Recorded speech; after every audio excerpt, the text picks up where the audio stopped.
tiny people and we play with them. Ooh, ooh.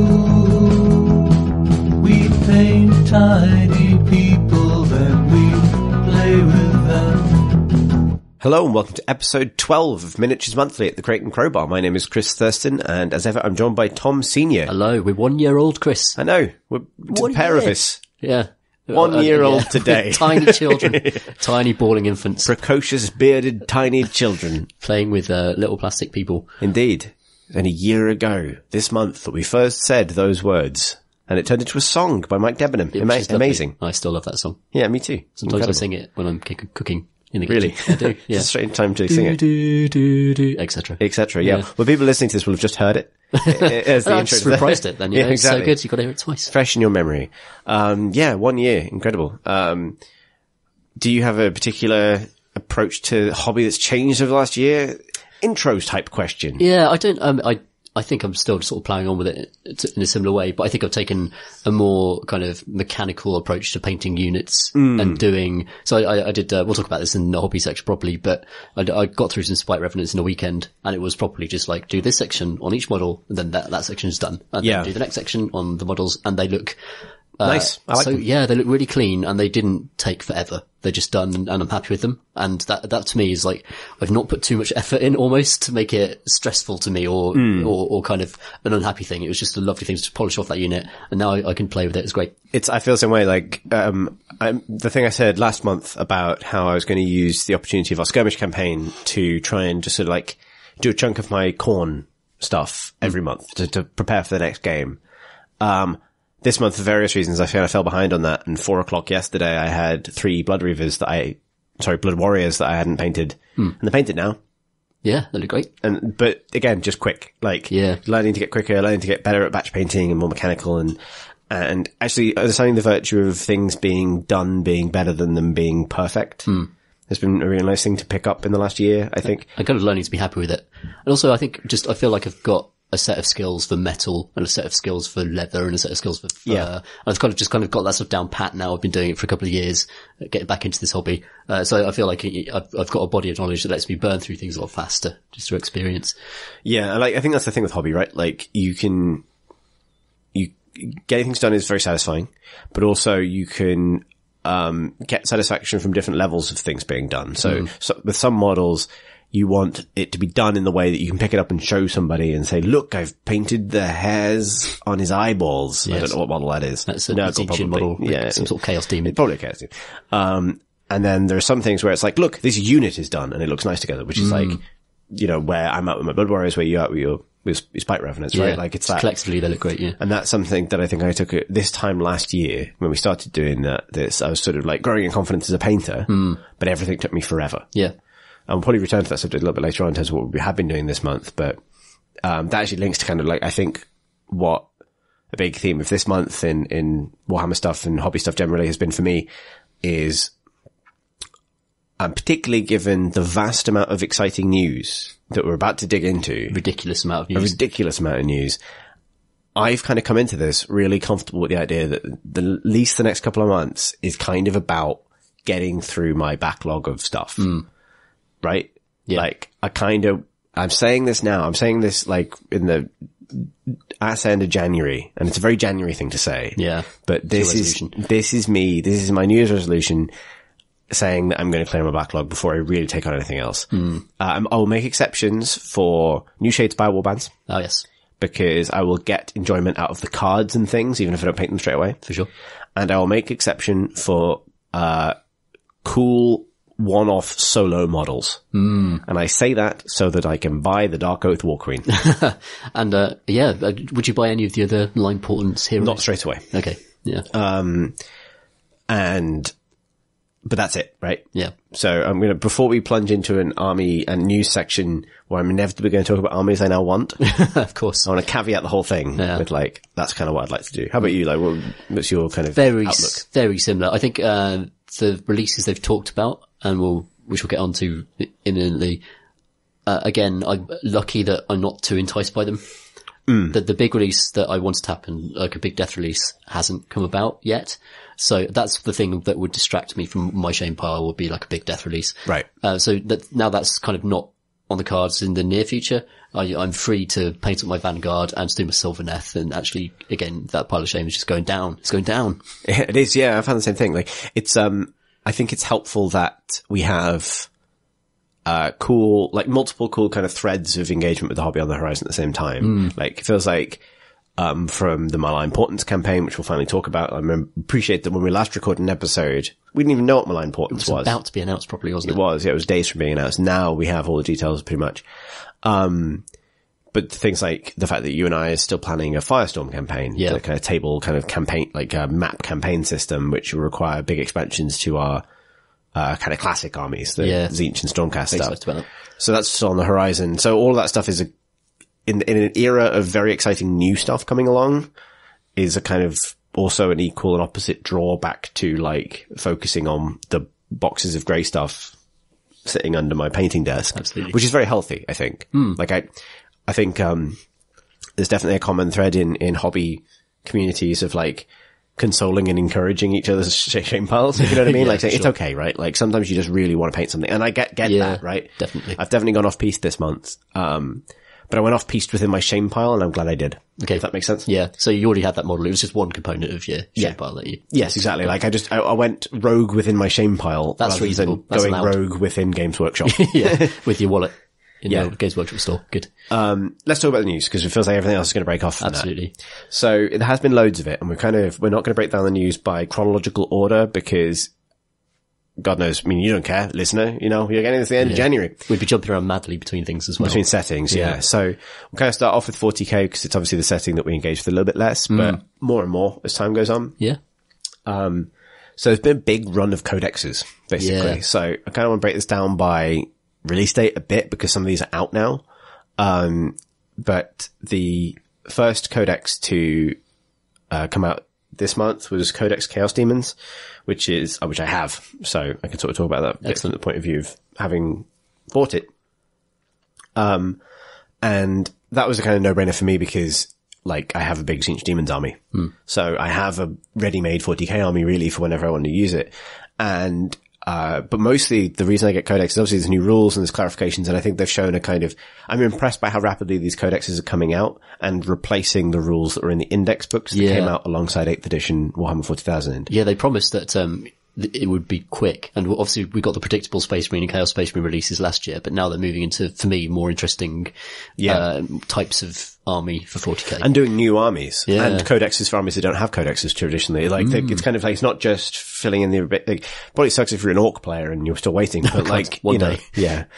One day soon, hopefully. But yeah, it's been really pacey. But the thing I really like about it is, so I know a lot of war games talk about fluff as if it's like the kind of inexplicable 100 pages of nonsense you have to read before you get to the pages that have numbers on. Yeah. But, I've been really enjoying reading through the Chaos Demons fiction, because I wasn't sure how it would go in 40k necessarily, because the kind of goings on inside the warp is something that you only ever see from usually you see from a mortal perspective. Obviously there are short stories and kind of novels that go more explicitly into like life in the warp when you are literally a demon. Right. But you know, for the most part, the warp is that unfathomable other thing. Yeah. And you are a horrified man whose eyes have melted. Which is like a kind of missed connection.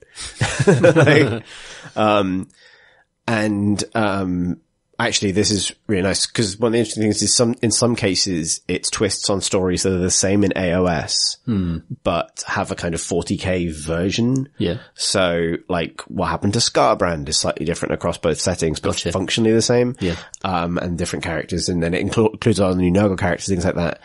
But there's also loads of like, sort of just great little mini stories that I found like, something I love about the Age of Sigmar setting, but also I've always enjoyed about 40k is the fact that you can they can gesture at something happening somewhere, and you can imagine an entire army based around that idea. Yeah.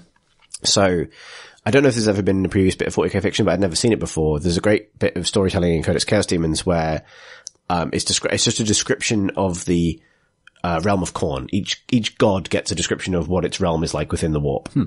And they actually map very cleanly on how they are in AOS as well, like Nurgle's Garden. Like the one that's the least well defined is Slaanesh, but that's its own kind of issue. Yeah. I think at the moment with what's going on with Slaanesh. And then, Tzeentch's Crystalline Maze, and then Khorne's kind of volcano Mad Max battlescape. Yeah. But there's a good story about a war, like an orc war, that went directly into the Eye of Terror. So they're like, fuck this, we're fighting the big space eye. Yeah. And Khorne was so delighted by this that he let them in to his domain. Because they sacked a couple of planets they shouldn't have been able to, like a couple of like full-on Tzeentch worlds. Yeah. Like the implication is they somehow managed to fight like a big crystal and win. Like, and then end up in Khorne's realm. And Khorne brings them back to life. And whenever they get annihilated every day, this entire war, by all of Khorne's bloodthirsters that are just hanging out, basically. And then their fungal moats, because orcs are mushrooms, Yeah. blow onto the kind of fertile volcanic ash of the endless infinite volcano ring that surrounds Khorne's realm. And they go right they back. grow back. Yeah. And then they charge back into the valley and do it again. Man, that's awesome. And they're having the best time ever. Yeah. Because orcs have basically found orc heaven.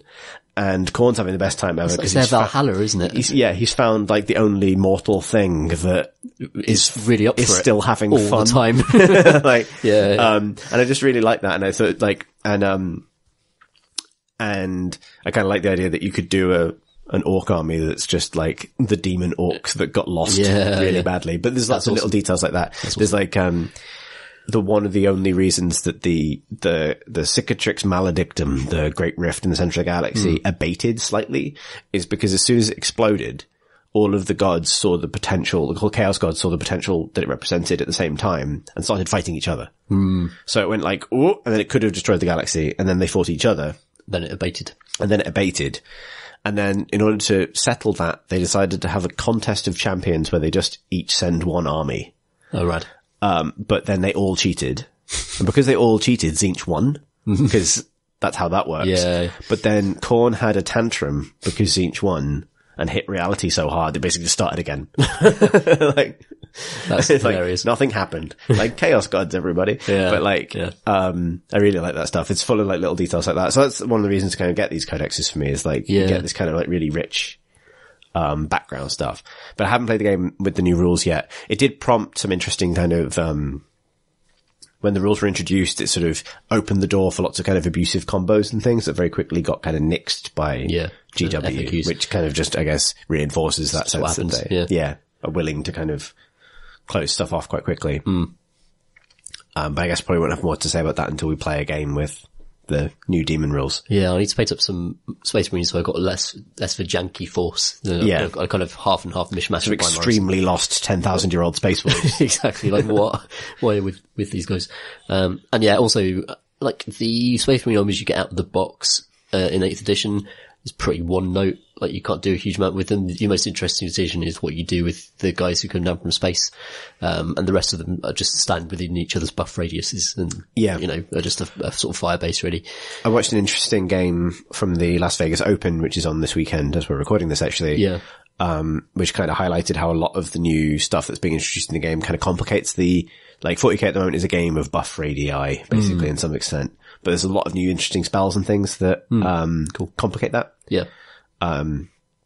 Like the Thousand Suns are getting a new spell that means if you take damage from it, you also half your movement for that turn, which, is designed to create problems for aura armies. Yeah. Cause you aim for the aura carrier and then you make everyone else, go slowly as the slowest unit. Yeah, that makes sense. Which is kind of interesting. Yeah, like, that's cool. I think that's an interesting way of making auras like a multifaceted aspect of the game, like a hindrance and a blessing as well, rather than just like build a fortress around all of these bubble men. Yeah. Yeah.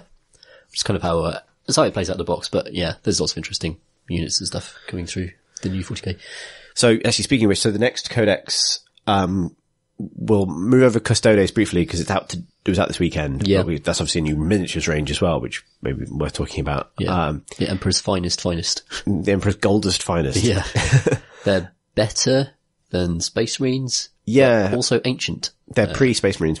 They are, yeah. So they've been the Emperor's Let's talk about bodyguards. Custodians then, because there's a new range. So so this is, you've got a couple of Custodies. Yeah, I've got some from the big box. We got, Burning and Prospero. Yeah, Burning and Prospero box. So I've got some of those. They've got spears that are also giant bolters, which is exciting. And they're very, very gold and huge. Yeah, they're quite cool. Yeah. So like, this isn't like an extremely elite army in that they a vast amount of points per model. Yeah. And there's I think there's a few things. So like, I did get that little pang of temptation. I've been getting it all month, but like, partly because I've gone back and forth so much on what I want to do at my Primaris, because I've painted one of them. Yeah. But on a whim, late last year, I picked up, like, I painted one Sergeant, but I've picked up the, 30th anniversary Sergeant. Oh, yeah. Sergeant, because I quite like the model. Yeah, it's a good model. Which means I have a spare Sergeant, which means if I choose to do a different colour scheme, I'm not down a Sergeant or have to repaint him, if that makes sense. Yeah, it makes sense. So I still don't feel locked in. And I think I might change my mind again. But the idea of been coming around too with what I'll eventually do at my Primaris is I'd quite like to do like a kind of Defenders of the Solar System kind of mixed thing, which is bringing me back to Imperial Fists, which is where I started. Yeah, yeah. So I might do Imperial Still Fists. painting yellow. Yeah, I It's not getting away from it. I've done Zinch. You know what I mean? Everything's easy mode from here on out. Or I'm doing Zinch, I should say.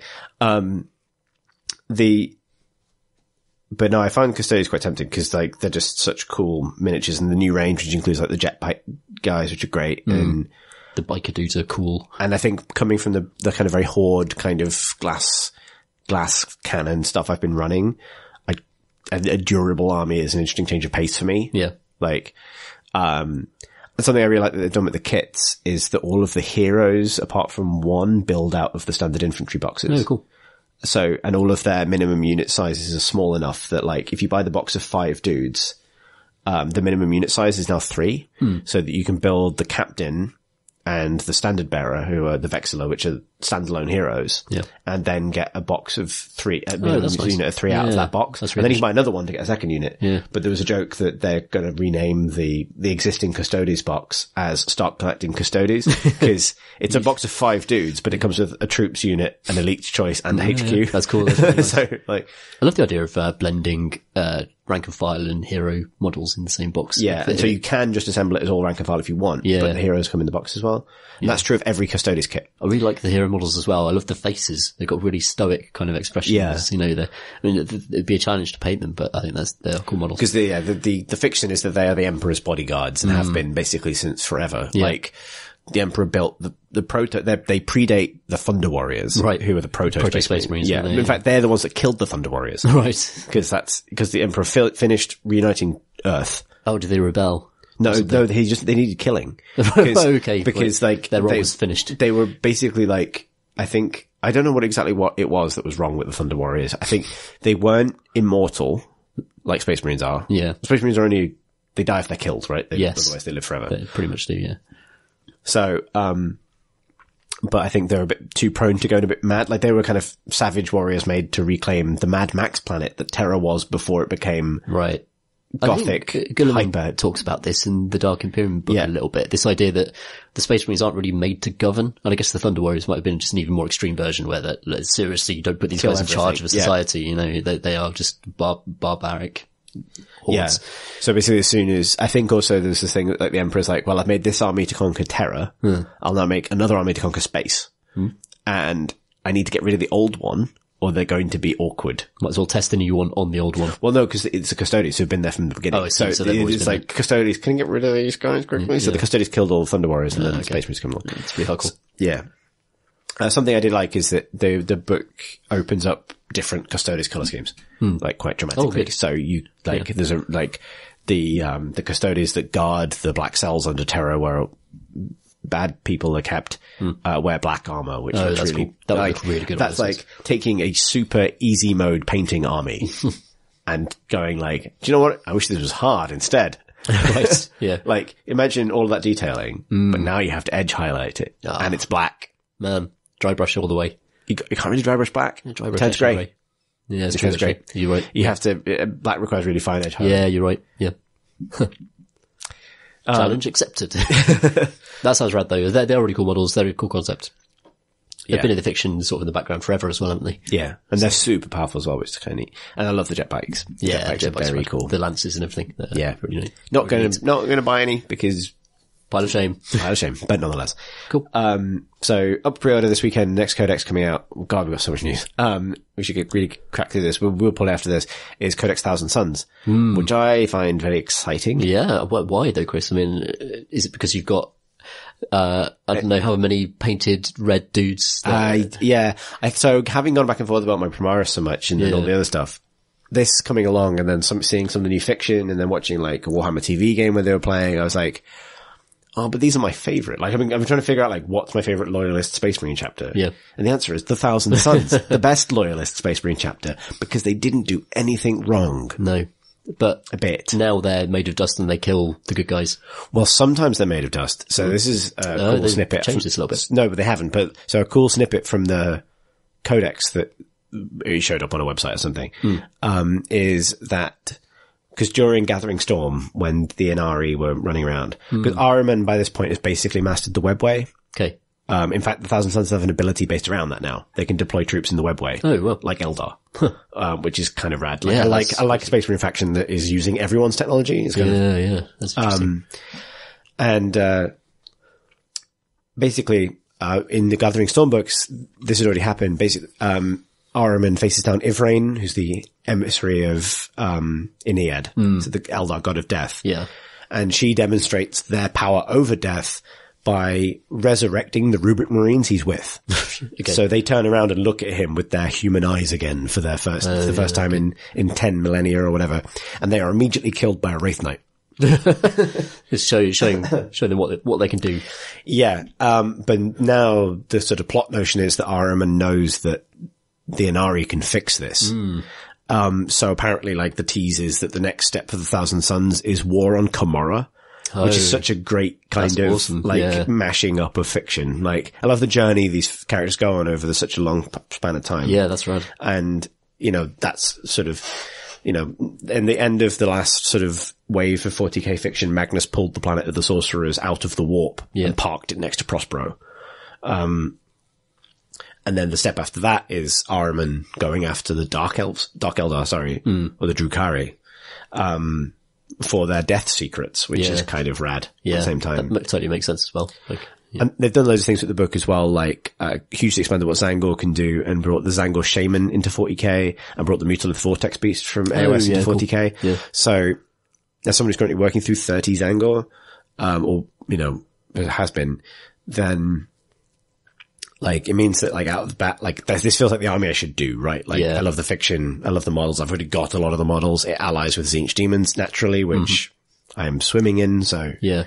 Did you see the upgrade kit they, showed this weekend for, Zangor, like little chainswords? It's just the sprue that comes with the 40k Zangor box. Oh, gotcha, really? Because the 40k Zangor kit is just the AOS Zangor kit minus, no, actually it's not, it's the same two sprues with the 40k sprue included. Yeah. Sorry if my voice comes and goes over the course of this pod, by the way, listeners. I am recovering from a cold and will sometimes become hoarse. Which is, this must be a Warhammer joke, but I couldn't think of anyone. Like, who turns into a horse? No one. No. Not yet. So that leaves, and basically just ring a little bell if any of these strike a note with you, Tom, in terms of codexes. Announced recently, the next wave is Necrons, Tau, and Drukhari. Okay, yeah. The Tau have become progressively more evil with each sort of iteration on their codex, their army books. They finally gained an apostrophe. Yeah. Oh, yeah. I didn't They're Tau now. They're the Tau. Why did they do that? Who Copyright? did that? Oh, maybe. Yeah. Who knows? Could be. The Tau of, they started out as being like the greater good faction. The guys who actually want to improve the lives of everyone in the galaxy ultimately, though they sort of enslave other races as part of their giant collective. And as they've, as the stories have progressed, for the Tau, they've become more and more, the greater good means actually like loads of collateral damage and, genetic manipulation of other species to stop them from breeding and that sort of thing. Right. The sort of moral relativity angle on them has progressed in interesting ways. And I do wonder how they fit into the new 40k with the giant, warp slash across the universe. I think one of the Tau, like, collectives got pulled into the warp during that, so there's every chance, like, that they could come back out of that and changed or different, which is very interesting. But the Tau feel like they're the most fertile ground to do new things with the 40k army, whereas it feels like the Necrons are always just going to be Necrons. They're always just, they're on every planet and they sort of rise up like a force of nature. Apparently they've got more personality now, but they're still just automaton really. Whereas it feels like the Tau could be they could turn into anything.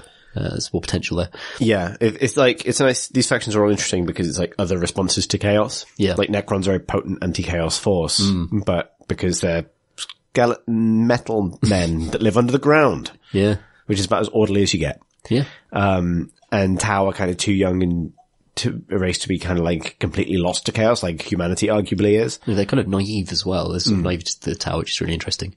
But it's almost like you could see the Imperium allying with the Tau were it not for the Imperium's massive xenophobia, basically. Yeah. So it's almost like there could be like an order, a collective of races, the Eldar, the Tau, and the Imperium could get together and actually. Yeah. So the idea that the Chaos Gods are warring all the time, but actually all these order forces are warring all the time as well. It's just mistrust and betrayal. Well, this came up the other day. It was in relation to another bit of news we'll get to certainly soon, but, we were talking about this in Discord, and, a big difference between, so the Imperium's power level and coupled with the xenophobia is the most kind of profound difference in the political landscapes of the factions in AOS and 40k. Because because order can exist in AOS because there is no specific faction like that, singular entity that has those kinds of exclusionary policies to keep other factions from helping against chaos, basically. Right. Like order doesn't always get on with itself in AOS, but they're all aligned against chaos. Also, every faction in AOS on the order side has at its top a god or a leader or representative, most of whom remember the old world. Yeah. And therefore have existed in a place where they didn't get on and chaos killed everybody. So there's AOS is a setting where, elves and humans and dwarves and lizard men and everyone kind of ultimately will come together because there's a common understanding of the common threat. Yeah. Whereas 40k is a universe where really there should be an order faction. There should be a Imperium, Eldar, Tau, Necron kind of allegiance to stop chaos. And that would probably work. Yeah. But it'll never happen. It's brilliant though. That's why, it's why it's brilliant. I love that, the fatalism of the 40k setting. That's one of the core kind of, pessimisms of that universe. Well, the nice and sad thing about it is 40k is ultimately set in the future of our universe. We'll never get over our differences. We don't have immortal god beings who remember how things were and have a chance to steer things in the present. But yeah, we should probably move on from 40k because that's all stuff on the horizon. I did want to briefly mention one of the models that was revealed this last couple of days, the Knight Armiger Warglaive. Oh yeah, which is a kind of new form of mini knight, like an auxiliary unit for knight armies. It's a new battle walker. Yeah, very cool. Bigger than a dreadnought, smaller than a knight. Yeah, somewhere in between. But lovely model. I love knights and I love Mechanicum kind of stuff and the silhouettes. Yeah. I was wondering if this was a Tom Walton model actually, because it's got that kind of industrial design sensibility. But this has got me thinking now I want to do a knight household. Oh yeah. This is me sticking to my shame pile. Yeah, that's cool. Knight households are awesome. Yeah. So some Age of Sigmar stuff. Actually, no, shit, sorry. Just loads. Finally. Final thing that isn't just the AOS hole are about to fall down. Shadespire Warbands in the next couple of weeks. Excellent. Fireslayers and Skaven. Yes. And we've finally seen the Fireslayer models. Yeah. And they're really good. They're really good. They're the best Fireslayer models. Yeah. For me. Continuing the trend of the Shadespire models being the best models for that faction. Yeah, crazy good. Apart from, I would say the Khorne, that isn't true. But yeah, and Stormcast. Yeah, I mean, some of them are great. They're the best liberators. They're amazing liberators. Yeah. But I wouldn't stack them up against the Stormcast heroes who are lovely. Angrad's a good model. I like Angrad's a cool model. Yeah. But yes, they haven't revealed much apart from the fact that Skaven is a 5-man warband and the Fire Slayers are a 4-person warband. So that's interesting. The 5, we've known for a while that it is a 5-rat Skaven warband, but I was wondering whether they would go down the route of like another 7-stack warband, like an equivalent of the Sepulchral Guard, but actually the Skaven are actually a few less of them, but more like Bloodbound. Sure. So kind of not out of the question that I'll shift over. Yeah, nice. I mean, I'm definitely buying both of those boxes because I find them to be really well priced because I get like great hobby out of them and the cards are really useful. Yeah, that's kind of what I said earlier, right? Like this is sort of, you get value out of it simply because we play a lot of Shadespire and I love that game. So it's a good game. I like it a lot. It's a very good game. We'll get to that. Man, so much news. All right. So we're going to open. Oh man, I just looked back at the news list and realized we're not even close to Malign Portents yet. Yeah, fucking hell. So much happened this month. So, last month we mentioned that they had announced a kind of new FAQ schedule for Warhammer 40,000, which is to be more transparent about when rules updates are happening to the game. And I was really pleased to see, this weekend that the same is coming to Age of Sigmar. Yeah, that's great. So that means FAQs in January and July. Although there hasn't been one yet, has there? No, there hasn't. So maybe they're waiting until this tournament ends. And I wonder where the General's Handbook fits in, because the General's Handbook was it September this year? Or? Yeah, maybe it'll probably be around the same time. Yeah. So, I mean, you'd expect a big rules update to coincide, the summer one to coincide. That would make sense, because then if it was like September, October, then you have like September, say, a couple of months, first FAQ based on that couple of months. Yep. And then wait another couple of months, 6 months for July. And then September. And then that patches it up for over the summer. Yeah. And then September the cycle starts again. If you see the General Handbook as the start of the new cycle, then. Yeah. So that's really welcome news. And the other thing, which isn't AOS related specifically, but, it's definitely been on my mind a lot this month is, Black Library have opened up their open submissions window again, which they last did 2 years ago. Yeah. So it's been a while. But that's really cool. So they've done it slightly differently to normal. So before they've tended to have accepted larger submissions, but now they're relaunching Inferno, is it called? It's a short story collection, basically. Yeah, I brought a huge stack of them back from my childhood home over Christmas because I used to love them. So. Yeah, I used to love them as well. And, but now it's coming back as kind of like one big book. It feels like it might be like an annual thing or something. It feels like, the start of a renewal for Inferno, which is great. And, for me, short stories, the perfect way to explore Warhammer universes. Yeah. I enjoy the novels, but short stories could be so evocative, and they can give you army ideas, and they can give you just an insight into a part of the world you'd never considered. So I'm really excited about this open submissions period. Yeah, same. I've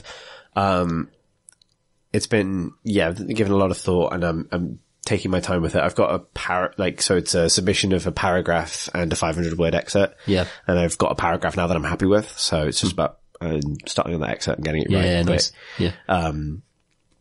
It's been nice trying to like shape something to the suggested themes that they've laid out as well. Cause some of them talk about the themes because they're interesting. They're not necessarily what you might expect. Like right up at the top is like heist. It's heist, police procedural. Yeah.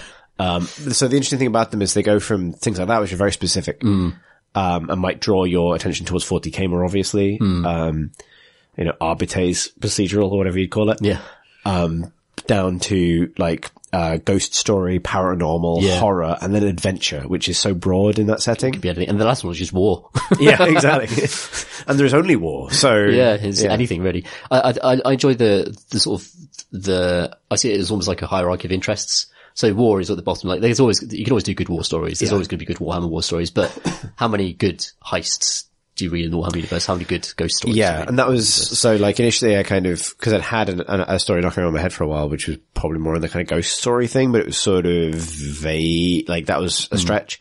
And then I just sort of walked, like, it was while I was painting a model this month, I just came up with a different idea for a heist, like in the Age of Sigmar. And I've wrote that up and I was like, okay, this is what I should do. Yeah, right. And that's been a kind of nicer kind of like challenge to actually try and, okay, what does this look like? Yeah. It's really cool. The window is open until April, I believe, and there's no limit on submissions. So if you get more than one idea, you can do it. If you're interested in it, there's a very good, it's worth going back. If you, you'd have to subscribe to Warhammer TV on Twitch, I think. But you can do that with your Amazon Prime account if you have Amazon Prime. But if you go back a week or so now, week and a half, then there's a interview with, the I've forgotten her surname, Charlotte, who's the Black Library submission editor, cool. and Nick Kime, who's one of their authors, about this and about what they kind of look for. Yeah. And there's a lot of interesting kind of perspective on it. And so one of them is that they would far rather have like one very well polished submission than lots. Yeah. Because odds are what they're looking for is the type of writers they want to work with. They're not looking for story ideas necessarily. Yeah. So, Makes sense. Quantity of good ideas isn't as important as writing ability. Like execution, basically. Yeah. Because it's like, apparently a lot of what happens is someone pitches something and they go, this has potential, but why don't you do something completely different? And then they, Yeah. so. You've got to be flexible and able to. Yeah. If it's something that interests you, I'd definitely work hard on one submission and get lots of feedback on it from people who won't be nice to you. Yeah.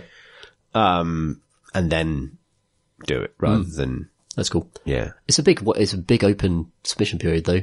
It is. It's a long time to think about your ideas and get them polished up. Yeah, it is. It's exciting as well. Like it's come at a time when I'm having to start. I've just started doing a lot more fiction professionally for games, and I say a lot more. It just means that I've gained a second video game. So like there's like a lot more kind of going on in that regard. So it's been nice to kind of try and like apply that stuff and like try and like, okay, how do I do a Warham? It's going to be good. And I whatever happens, I can't wait to read Inferno when it comes out. Yeah, me too. I think you're completely right. Like short stories are a really great way of, well, it's the thing is like, it can sometimes just be a box out in a codex is enough to kind of give you an idea. It's kind of the point of the hobby, right? Like it doesn't always take a novel. Absolutely. Speaking of stories in the Age of Sigmar, there's this thing, Tom, called malign portents. Yes. What did malign portents turn out to be? It turned out to be a website which consolidated a lot of the lore and also initiated a change in direction for the story of Age of Sigmar from where it's been previously. So where previously it was the Stormcast fighting back against Khorne, pushing back against Chaos, reclaiming lands, building cities, allying with other Order forces that have become estranged.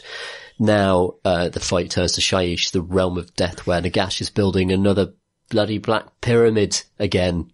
That scoundrel, which is, He's only got one trick. and every 10 millennia he does it, and it always sort of works. It's his Wonderwall. Nagash is at a house party again. He's broken out the guitar, and here it is. However it works, he's gained the ability to actually, he's gained an advantage in the War for Souls in the Age of Sigmar, and it's implied that a lot of souls that were going to Sigmar, Nagash has actually been able to retain and turn them into his own servants. And literally everyone is angry about this. Chaos hates it.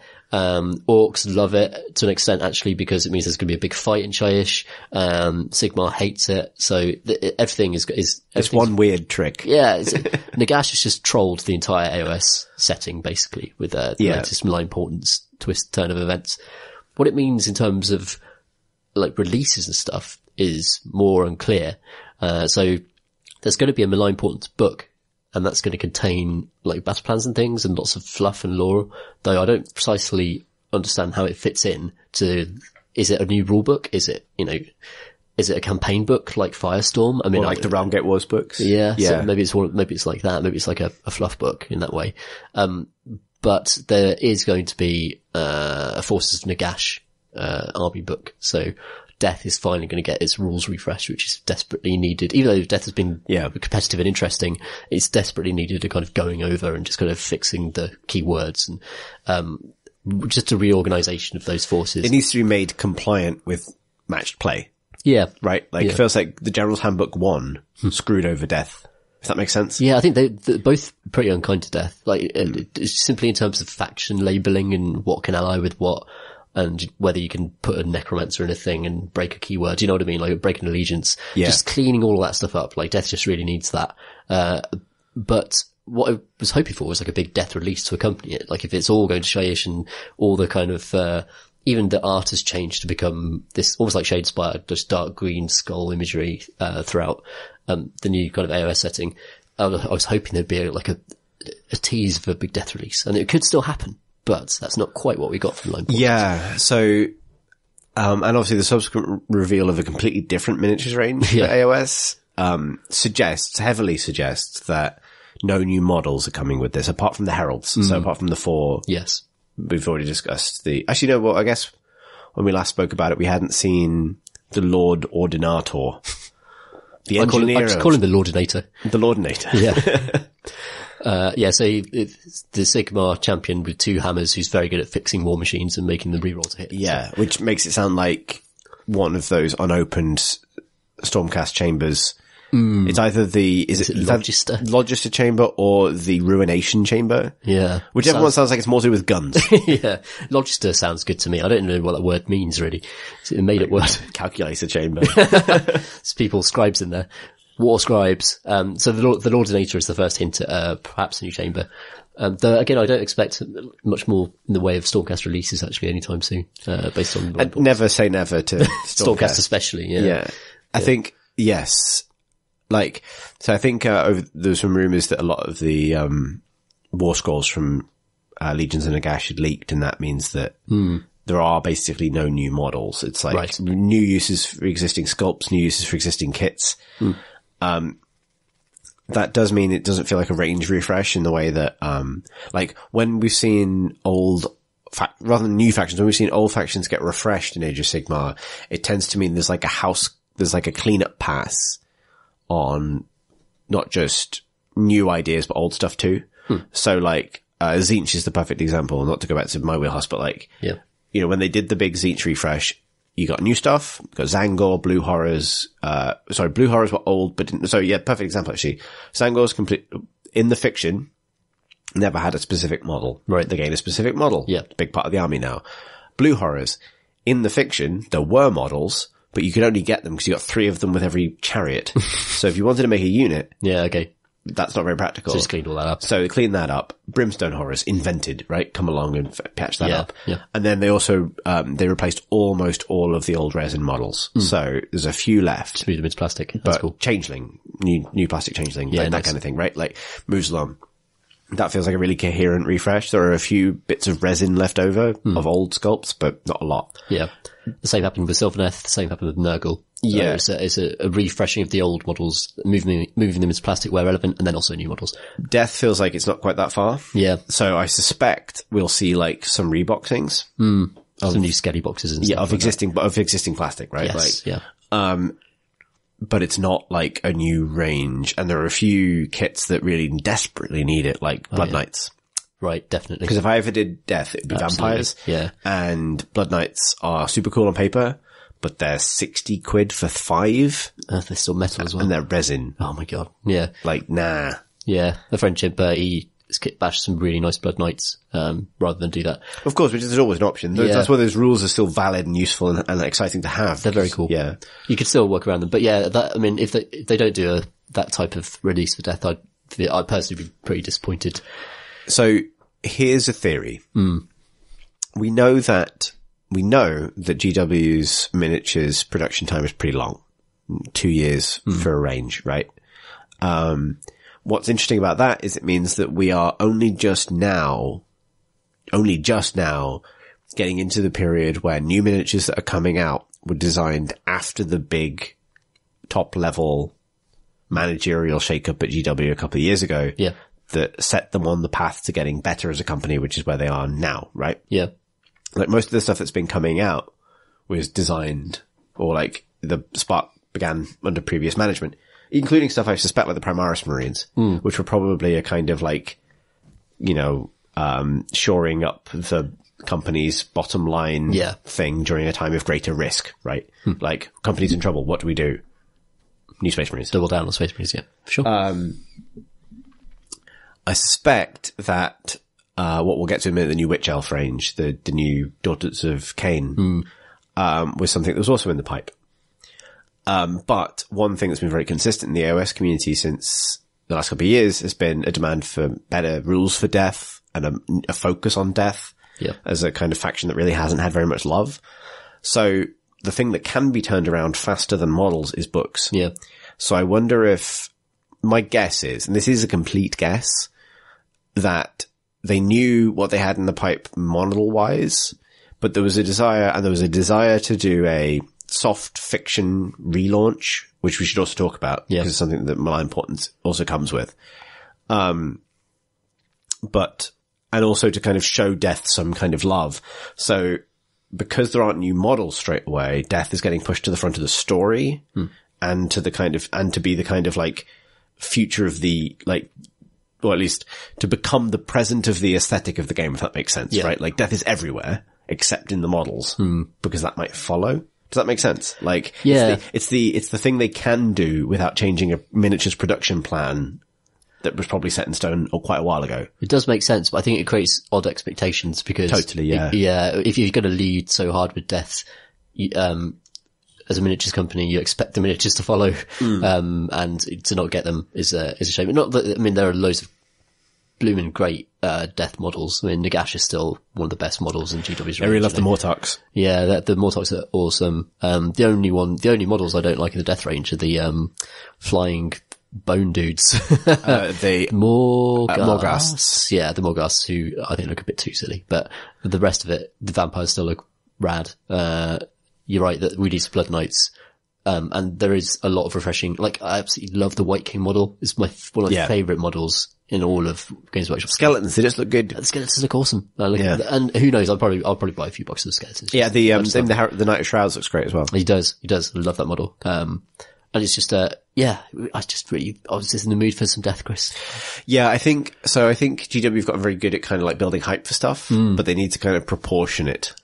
And I felt like, the whole Malign Portents thing has felt like a bit of if miniatures are your first and only kind of area of interest, right? Like, then it has felt a bit like a kind of strange bait and switch, where it's like 30-day countdown, 30-day countdown, 30-day countdown to lore. But watch out, it's a different army you didn't expect. Yeah. Like, that has been an odd experience. Like, definitely. I'm kind of into it, but yeah. I mean, I like it, but, I mean, I'm still enjoying the hobby and everything and don't feel like it's spoiled anything, but it feels like the tone shift and the fiction shift is totally out of sync with the models that are actually coming out. So the Malign Portents release, and then there's a big Nurgle release, and then Malign Portents was kind of teased more, and then there's a big Witch Elf release, and it's like, wow. It feels like the miniatures production schedule is out of sync with the fiction, right? Yeah, like, for sure. Like, so, cause the rumor was that Nurgle was delayed, which could be true. Like, yeah, that would make sense. It's funny, cause I just finished reading, Nagash, The Undying King by Josh Reynolds, which is a really good book. Really enjoyed it. It got lots of, we've got so much to talk about in this podcast. Maybe we won't dig into what is the implications for the AOS fiction too much, but there's lots of great stuff in it. Like, skeletons can be taken by Sigmar when they die. Oh, really? Yeah. Oh, wow. So you can reforge a skeleton as like Venator or something. Yes. That's kind of and like, so there's those things I really love about Josh Reynolds' most recent wave of novels, but one of them is that the Stormcast are always at the edge of the fiction. Sure. And like, the Stormcast aren't in Nagash at all. Right. Except in the beginning. I think I talked about this last month. I had to reread it till I realized what had happened. But like,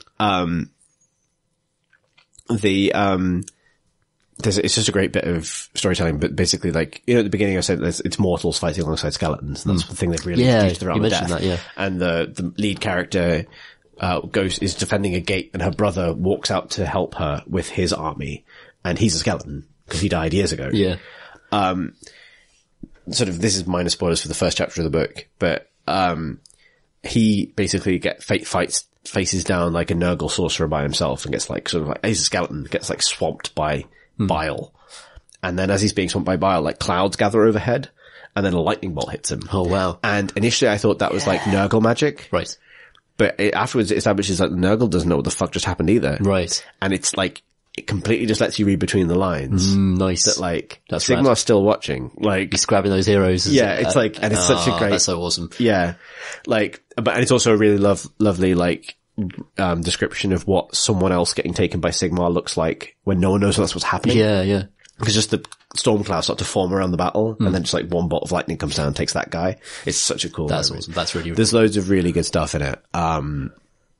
There's a great description of Ghoul Kings. Like, basically every death faction is in it fighting together. And it sort of ends with this massive death as a faction, including Nagash, who's back now, but still mad. and entitled, and his Mortarks can't really control him, and he's kind of all over the place. And it's Nagash, Arcan the Black, Neferata, a bunch of like basically like Realm of Death Viking necromancers who are human, and a tribe of ghouls that live in the mountains and think they are kind of like sort of pelt-wearing warrior nobles, all fighting a vast Nurgle army on a frozen sea, and it's fucking great. Like, it's really, really good, rad. Really good ending. But there's like loads of great, watching those pieces intersect is really good, and feels very kind of like, makes you excited that Death is getting proper allegiance rules and kind of will fit together better as a faction. Yeah, the Mortarks are taking a key role in that as well, aren't they? So the Mortarks are almost getting different sections of Nagash's force, and that their allegiance abilities will flow from the Mortarks, it seems like, from the charts they've shown on Warhammer Community anyway. Yeah. And Neferata has a really big role in it, and I think Josh Reynolds did some of the old world Neferata books. Oh, cool. So I think he's got like a history with that character. Yeah. That's cool. But she's great, and all the Blood Knights in it. Like, this is the reason I was so convinced it was going to be a new Blood Knight kit, is because all of the Blood Knights are like sort of these like kind of rad warrior women. There's a great description of them riding out to meet Nurgle. Yeah. And they're just impossibly quick, basically, because they're vampires. So, but what's kind of interesting about this is, and then there's a character who is in both this book and in Spirit Shadows. Well, I remember them, yeah. Adamar is in both, and I think this is set before Spirit Shadows. Okay. Cause. Oh, so that's like a revenge, Yeah, like, and she's great in this because she's not like a main character like she's in Spirit Shadows. She just sort of makes fun of people, but like, all of the vampires are, as you'd expect, the vampiest people there are, right? Yeah, of course. Adamar is a Blood Knight who calls mortals poppet. Doesn't matter who they are. She calls them poppet. Yeah. And doesn't eat them because she's on her best behavior and she's extremely bored by the idea. So just sort of like hangs around a lot. And she's great. And so when they did this teaser at the end of the kind of Malign Portents teaser arc, which was all on the videos where that kind of seer kind of sees the different factions converging on Shyish. Yeah. His kind of scrying pool talks back to him and says, when my daughters find you, you're in trouble. And it's a very vampy woman's voice. My first instinct was that it was Neferata. Yeah. Because we have a queen of blood in this case. So this is the kind of like overlap of aesthetic in the more important thing. Yeah. You have a queen of blood who has a daughter whose daughters, quote unquote, are warrior women that ride out into the world to enact her will. But it wasn't that one. It was the other one. It was Marathi. It was Marathi, the Shadow Queen, rather than the Queen of Blood. But she's got her own blood cauldrons and all sorts of stuff. Yeah, she has blood cauldrons and daughters. And had lots of daughters, yeah. So yeah, actually, before we get on to Daughters of Cain, because it is obviously, and that is the new range. Yeah. Guess what, everybody? Yeah. It's elves. It's elves all along. Shadow elves. It was elves all along. One thing I do want to say is that if, we've had people talk about in the past about, like, writing about how they've struggled to connect with AOS as a setting. Yeah. And I did really like the new Malign Portents website does have like a timeline, but also specifically the Realms video. Oh yeah. Is really good. Actually maps them out properly, doesn't it? Explains how they work. Yeah. Works really well. So, they actually they describe a realm. They say, like, it's obviously a vast thing, but it has edges, and the edges, like, just dissolve into a mad kind of pure magic of that type, basically. Yeah, just it's a place of insanity, but also there is space between these realms that are full of just Cthulhu-type creatures, and they're all lit by the day-night cycle. I love this. Is dictated by the realm of light and the realm of shadow orbiting one another and then kind of blocking each other out as they circle. Right, yeah. So, when you see day, the sun you see, the light that falls on your realm is actually the realm of light just kind of coming back around. It's really evocative and really cool. Yeah. And it's something they've needed to do for ages because it just lets you picture it just in your mind, it brings up something in your mind's eye. And that's just a little anchor that you've got. Like, that's one thing that the realms were lacking. It's tricky to get a handle on, lands that are supposed to be sort of infinitely vast. It's like, what's important then if everything is just so big? You know, what really matters? Why does territory matter? Why does holding a fort matter?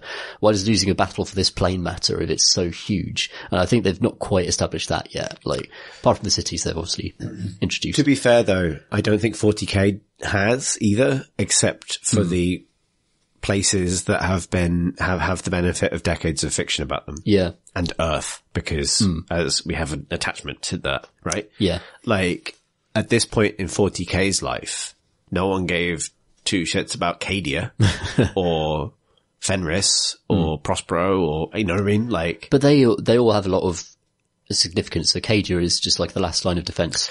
Sure, it is the now. Eye of Terror, or was, I mean, before it fell, obviously. I'm sure everything's fine there. But, and Fenris, like, these places take on significance because they are the homes of factions.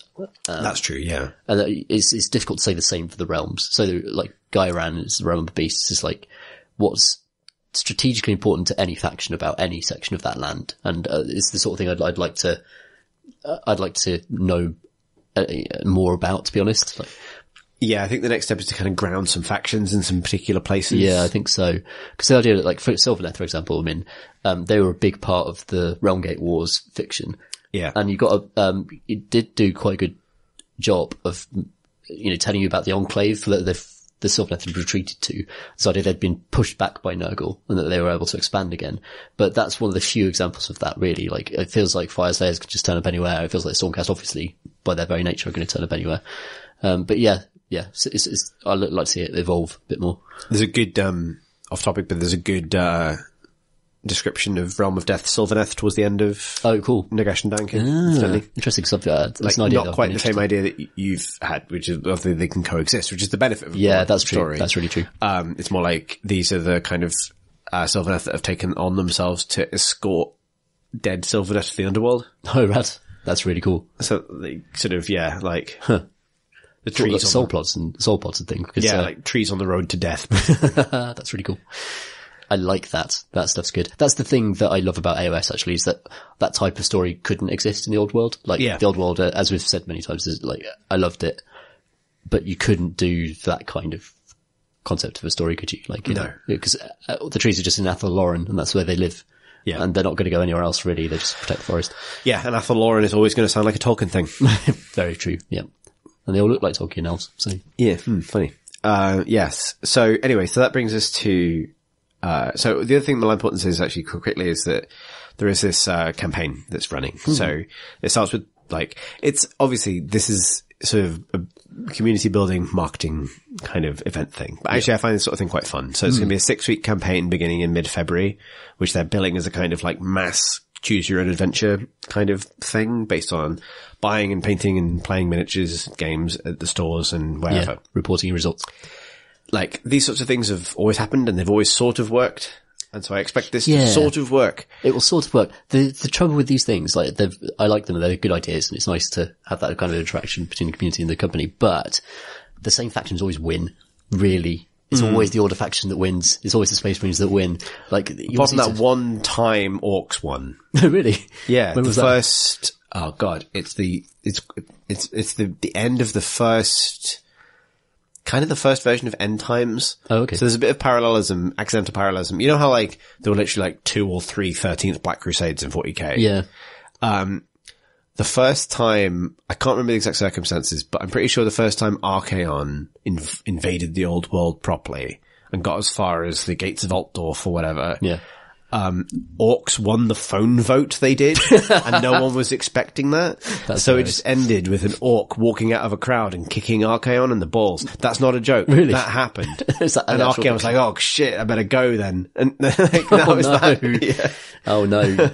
Because they had no ending written for like, what if orcs win? You'd hope they'd prepare for that, if destruction. I've probably butchered quite a famous bit of Warhammer Old World, history there, but nonetheless, that did actually pretty happen. much what happens. Well, that's hilarious. Nonetheless, like, I'd expect fully, I mean, I don't know. I hope to be proven wrong. Like, be, kind of Rad of Chaos 1-1, you know? Yeah, I'm kind of into this so I've decided that when they announced they were doing this muster, and the first part of the muster is paint a start collecting box. And when that was announced, I was 3 models in to the Khorne start collecting box. and I'm now like 8 models to go. Yeah. And start collecting box. So I'm probably just going to finish it. Rather than do what I was doing with Skirmish, is just finish it, and then I can participate in this thing and just, get some points on get some chaos points side. Yeah. So I'm sort of but in a sort of, because it fits the route I was already on. Yeah. Like I haven't rushed out to buy a start collecting box in order to participate. I'm just sort of plonking in, because it is fun. It is fun to kind of like, It is. Yeah. Be part of a community event, basically. Yeah.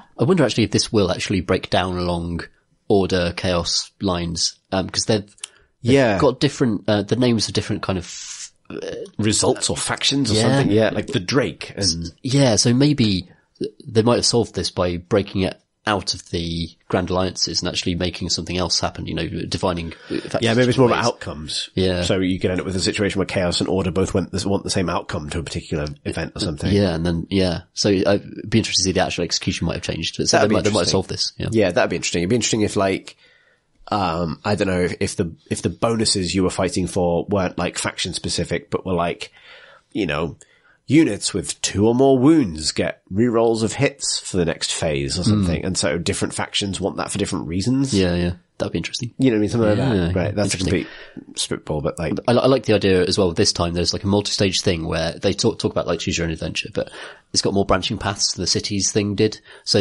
a few years ago they did, one of these for establishing 3 new cities in the Age of Sigmar setting, which Order won comfortably, so their cities got established. And now loads of books are set in those cities. Like, it has actually changed the course of the narrative. Though it never felt as though Order was not going to win that, if you know what I mean. Whereas there are more stages. It would be hilarious if Chaos had won it. Yep, still fucked. Sorry, everyone is still having a terrible time. We can't write these books. We're just going to write books about how Khorne just, decapitates everyone and is doing really well. No, but, I guess thankfully it went the other way. This time it feels like there's multiple stages to it, and there could be some interesting wrinkles, in a way that story couldn't have any, because it was either, this happens or it doesn't. Yes. Yeah, that's fair. Nonetheless, so that's the things happening. Like, I think by the time we record next month's podcast, we'll have the book. Yeah. We'll have the models, and we can maybe like have sort of embarked on the first part of it. Analysis. Yeah, I'm interested to see how those, I think my final thing on my importance is I really want to find out how those herald characters, the kind of hero characters, work, because so there were leaked war scrolls, and I suspect they might be real, but like the Lordinator one looks like it's legit. But the thing that surprised me about them is they're very army specific. So the Dark Earth War Queen is very specifically for a Slaves to Darkness army, which means she doesn't plug into just any Chaos army. Oh, I see. Yeah. Probably does as an ally, but not as a leader, and that goes against the fiction. So that's one of the things that had me suspecting that when either of those aren't real, which is perfectly possible. Yeah. They'd be completely fakeable based on the information that's already been given. That's true. That's fine. Yeah. Or there's sort of supplemental rules, like some other kind of like special campaign specific things. Yeah. Which is like, regardless of allegiance, your general can be one of these, heralds kind of thing. That's a complete guess, but like I'd really like to see how they fit in, because what I'd like to do is kind of walk into the next phase of our games when we get back to doing full scale AOS with like a Dark Earth War Queen as my temporary general or something like that, right? Yeah, that'd be cool. But you might not support that. Maybe the Malign Importance book will shed more light.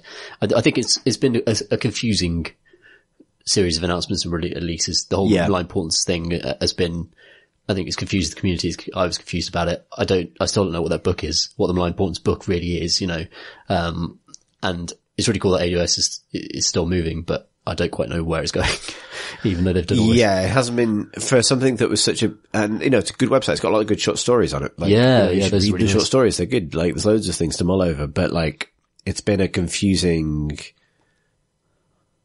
it feels like there's a moment where they should have just said what it is. You know what I mean? Yeah. I mean, it's kind of confusing you couldn't put it in a sentence, because it is such a kind of soft reboot of the lore, as you say, but it's also implying model releases, but I don't know, it's sort of not as well, because the model releases are different to the factions they're talking about. So it's a confusing one. We'll have to see how it plays out. Let's talk about some actual model releases. Yeah. So we now know that the next army release for Age of Sigmar is Daughters of Cain. The first elves for the new setting. Elves from the Realm of Shadow. Yep. Done with hiding. And there's quite a lot to unpack about this. Yeah. So it's obviously a new army book, Daughters of Cain, and a set of new, so basically what looks like 3 new kits. Right. Sort of snake women.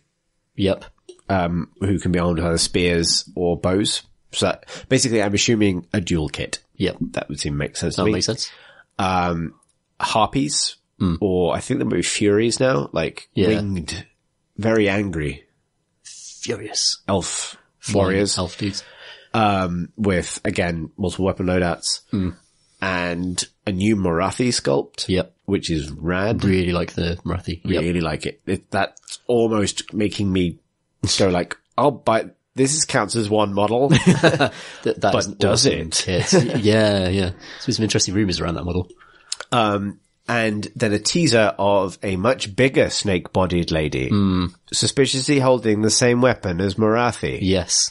And absolutely. so Marathi, if you're not aware, is the, I guess, a recurring dark elf, sort of villain, basically. So, formerly kind of chaos aligned, mother of Malekith, now Malarian, eaten by Slanesh.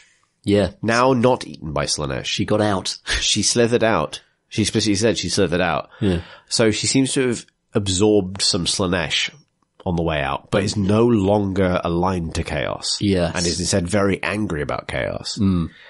And is bringing that ire and desire to flay people to order. Join us. So she says, she slithers out of the jaws of Slanesh, basically. Which is interesting because Slanesh was supposed to be like captive, right? Like, hadn't the Dark Elves captured Slanesh and Tyrion and Teclis captured Slanesh and Malerian. Like that's okay. One of the reasons Chaos won in Age of Sigmar and the kind of backstory is because Tyrion and Malerian Malekith basically abandoned Sigmar to go hunt Slanesh. Right. And they succeeded. Yes. And at some point, Marathi got eaten. Escaped. She was already eaten because she was eaten during the end times. Right, okay. Yeah. That's how she survived. It's like the best episode of Neighbours ever, isn't it? Like, soap operas go. Yeah. Previously on Warhammer. So, okay, she got in, she survived, she came back, but came back a bit wrong. And the fact that some of the Daughters of Cain now are snake people, and that tentacle imagery is a big part of Slanesh as well. Yeah, because there was one that already was. Okay. Because the Bloodrack Shrine miniature has a Medusa in it, which is a snake woman. Yeah. Who's, in that case, sitting in a bowl of blood. Yeah. Just so you know, good guys. Yeah. These are the good guys. Order, everybody. Yeah.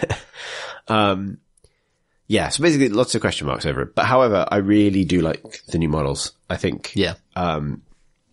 It's a cool update to a range that, like, the Witch Elf range, which is like, probably not, if you were, I'll put it this way, if you were self-conscious about your resurgent model collection, you probably don't go deep on Witch Elf straight away, because it's mostly naked, screaming, 80s head, murder women. However, they have updated that idea, and you can definitely talk about the problems with the kind of, the idea, like, I don't know how common a trope the kind of BDSM murder elf was before GW did it. Like there aren't like fetish elves in Tolkien. I kind of see it as being like a Conan thing. Yeah, it very is. Yeah.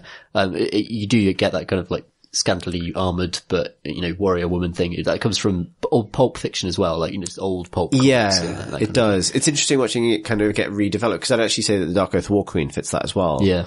However, like the way those characters are framed, like there's an interesting conversation on this on Discord where this range was announced, but like miniatures games do definitely have a problem with like male gazy pin-up design. And there's something about these models, despite the fact that they show there's a lot of skin that don't put me off in quite the same way, because they express a lot of like attitude, and a lot of the most recent GW sculpts have put a lot of emphasis on like musculature and kind of like combat positioning and things like that. Whereas like the games with the most egregious kind of like pin-up designs tend to, that's the entire model from pose to I think the design. posing is actually a lot of it. Like, it's like if you the Witch Elves always look like they're in a fight. They look like they're about to kick ass. You know, that's the theme. That's the story of the model, is that I'm about to, you know, flay this thing. Yeah.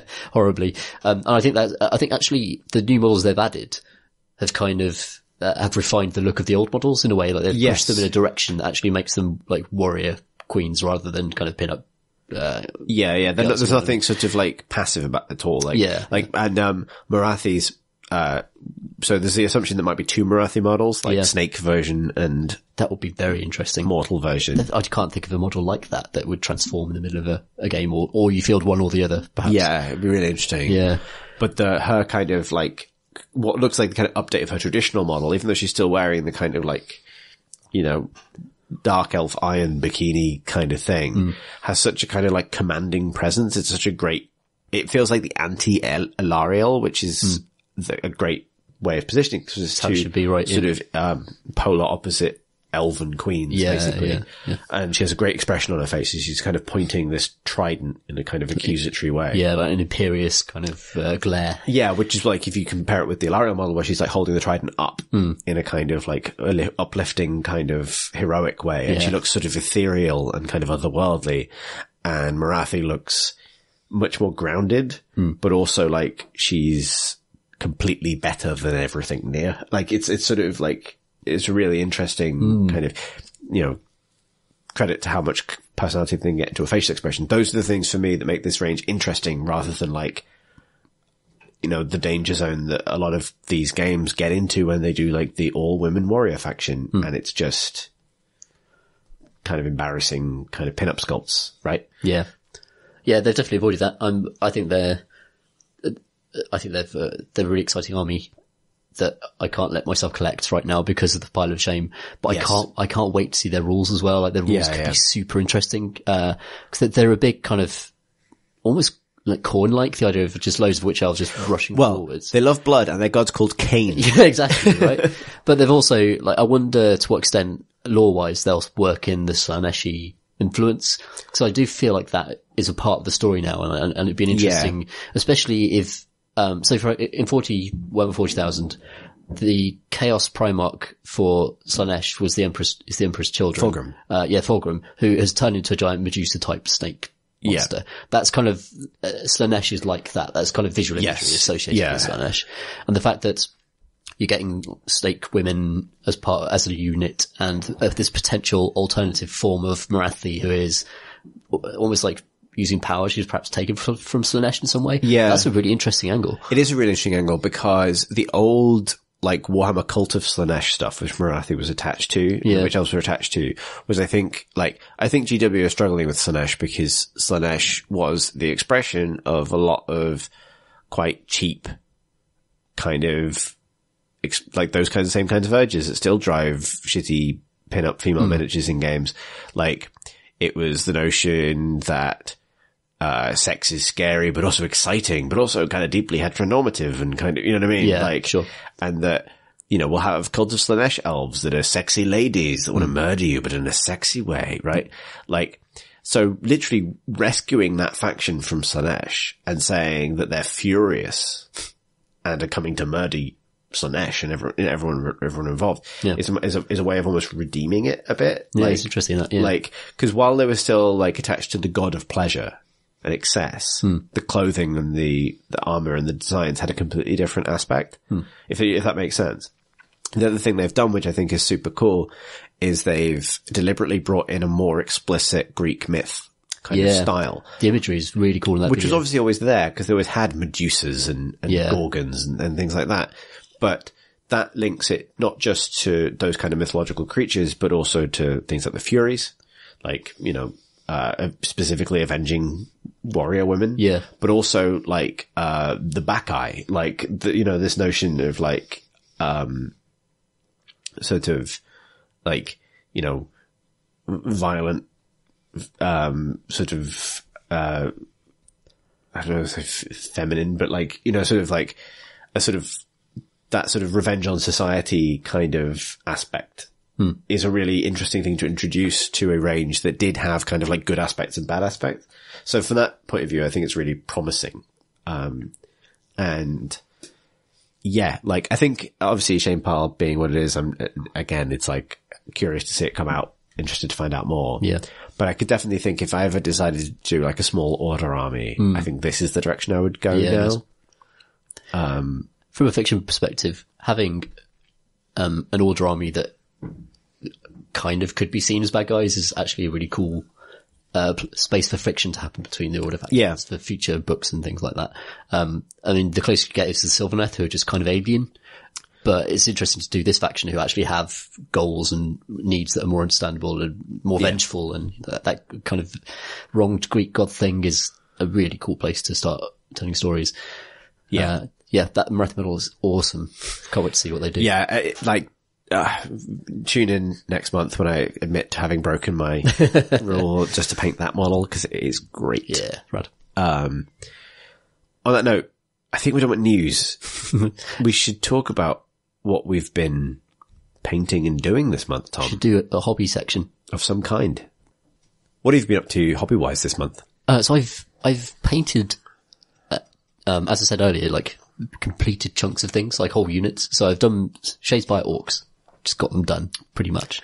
And you can always go back and touch these things up, but basically, picked a colour scheme, went, model by model, and there are only 4 of them, obviously, but just getting them done in a timely fashion, to a standard that I'm happy with. It's really deeply satisfying. And then I repeated that with the Spite Revenants that I painted. And one of the things I've really enjoyed about doing both of these is that I painted gold for so long, Chris. I've painted so much gold that I forgot what other colours were like and what other paints were like, if you know what I mean. Yeah. So suddenly going over to like rusty, battered up Orcs with kind of zigzaggy patterns, and then going over to Sylvaneth with their beautiful organic shapes, and they could be any colour you want. They really can, Sylvaneth. Like, it's not like they're not regimented in the way that the Stormcast are. You feel like there's so much freedom for you to paint them in colours that, trees aren't the colours. The colours I picked are not tree colours. There are people coming out of the trees, Tom. You can do what you like. Exactly, so it doesn't matter. So I love the freedom of the Sylvaneth. I'm really, really enjoying painting them, and they're very, very forgiving as well, because while there's lots of detail on the models, it's a classic case of like washes and dry brushes just being absolutely brilliant for them, for bringing out all the detail, the bark kind of sculpting that they do. And there's not much in the way of like metal trim or like unforgiving small details. There are a few small gems, but nothing too mad. And they're lovely kits because they imply a lot of detail and give you a lot of detail without having to, pick all of it out meticulously like you do with a lot of, with some Stormcast models and obviously a lot of Siege models and that whole style. So I've really enjoyed painting them. I'm really happy with my colour scheme for them as well, for the entire Sylvaneth army. I really enjoyed kind of going off piece and not doing, just traditional green and brown, just going like with dark purples for my Spite Revenants with, leaves as the pop colours, and there are leaves all over all of those models. And I've, finally found a use for, the salt I got from the Krakow salt mine, which I've, put on the bases of my Spite Revenants, which you'll probably be able to see in the pictures. And they look like just little crystals, and it's just a little bit of variation, a little bit of something else on the base. And the tufts are green. And, I actually left them green. Normally I dry brush them. You can dry brush tufts and actually change their colour. So that's a good tip if you're trying to get, those tufts to fit in with your scheme. And given that tufts are basically just little dry brushes. Exactly, yeah. Dry brush to dry brush, yeah. That's the state of hobby I've reached, the kind of, inception of hobby. I'm dry brushing dry brushes now, and that's it. And I didn't, because like purple and green clash, but actually having a bit of that on the base helps everything else pop somehow, just like a little bit of variation, a little bit of contrast, And the more I paint stuff, the more I want to get a bit braver about putting bits of contrast in without overwhelming the models, and I feel like I've kind of gotten somewhere with those. And right now I'm painting, Drycha, or Drycha, I don't know how you pronounce it. Drycha Hammerdreth, who's an enormous, basically a dreadnought full of bees. That is what Drycha is. And it's an amazing model. It's so imposing and huge. And, I'm painting her in the same scheme as these, Spite Revenants, who themselves are actually a slightly different colour to the rest of my Sylvaneth, who tend to be reddy brown. I really like the purple. Really nice. Yeah, choice. I went dark with them because they're supposed to be exiles. Like the idea of the Spite Revenants and Drycha is that they are exiled from the rest of the Sylvaneth for unknown reasons, but they can just sweep into a battle Is it from too nowhere. many bees? Probably. That's what I would definitely throw Draco out of the club for too many bees. Like, just keep the bees in, Draco. Yeah. Yeah. So, there's going to be like a contingent of mad bee people. Sorry, my mind just went to the pun, bees by Draco. But it doesn't really make any sense. It doesn't. There's so many bees in my army. Like, we'll talk about a skirmish later, but in previous skirmish matches, the branch witch's ability to just set off bees. Like, what a great mechanic for an army. Yeah. I love it. But yeah, those are great. I'm really looking forward to seeing what you do at Draco as well, because it's like such a cool model. She's an awesome model and just so swingy and weird. I think she's going to introduce a good note of chaos into our games that I think is going to be quite enjoyable. Chaos, Tom. Not actual chaos, not capital C chaos, but B chaos, B related chaos. I don't know what faction that. Lowercase b chaos. That's right. I don't know what faction B's or what Grand Alliance B's fit into, but apparently Order is. It's chaos, as surely. close as it gets. But it's not destruction because they're unnaturally creative. They are. Yeah. Well, yes, they're actually, ordered. let's They're pause very this. ordered, actually. Let's pause this already long podcast to try and figure this out. What Grand Alliance do bees belong to? Well, it's probably Order, right? It's got to be Order. Because they're all functional society. Yeah. They migrate as one, like the forces of Order do between realms. They build. They're not anarchists. No, right? they're very ordered and hierarchical, actually, yeah. I mean, maybe... They're definitely order creatures. Yes, you could argue that there's sort of like a philosophical similarity with some aspects of death.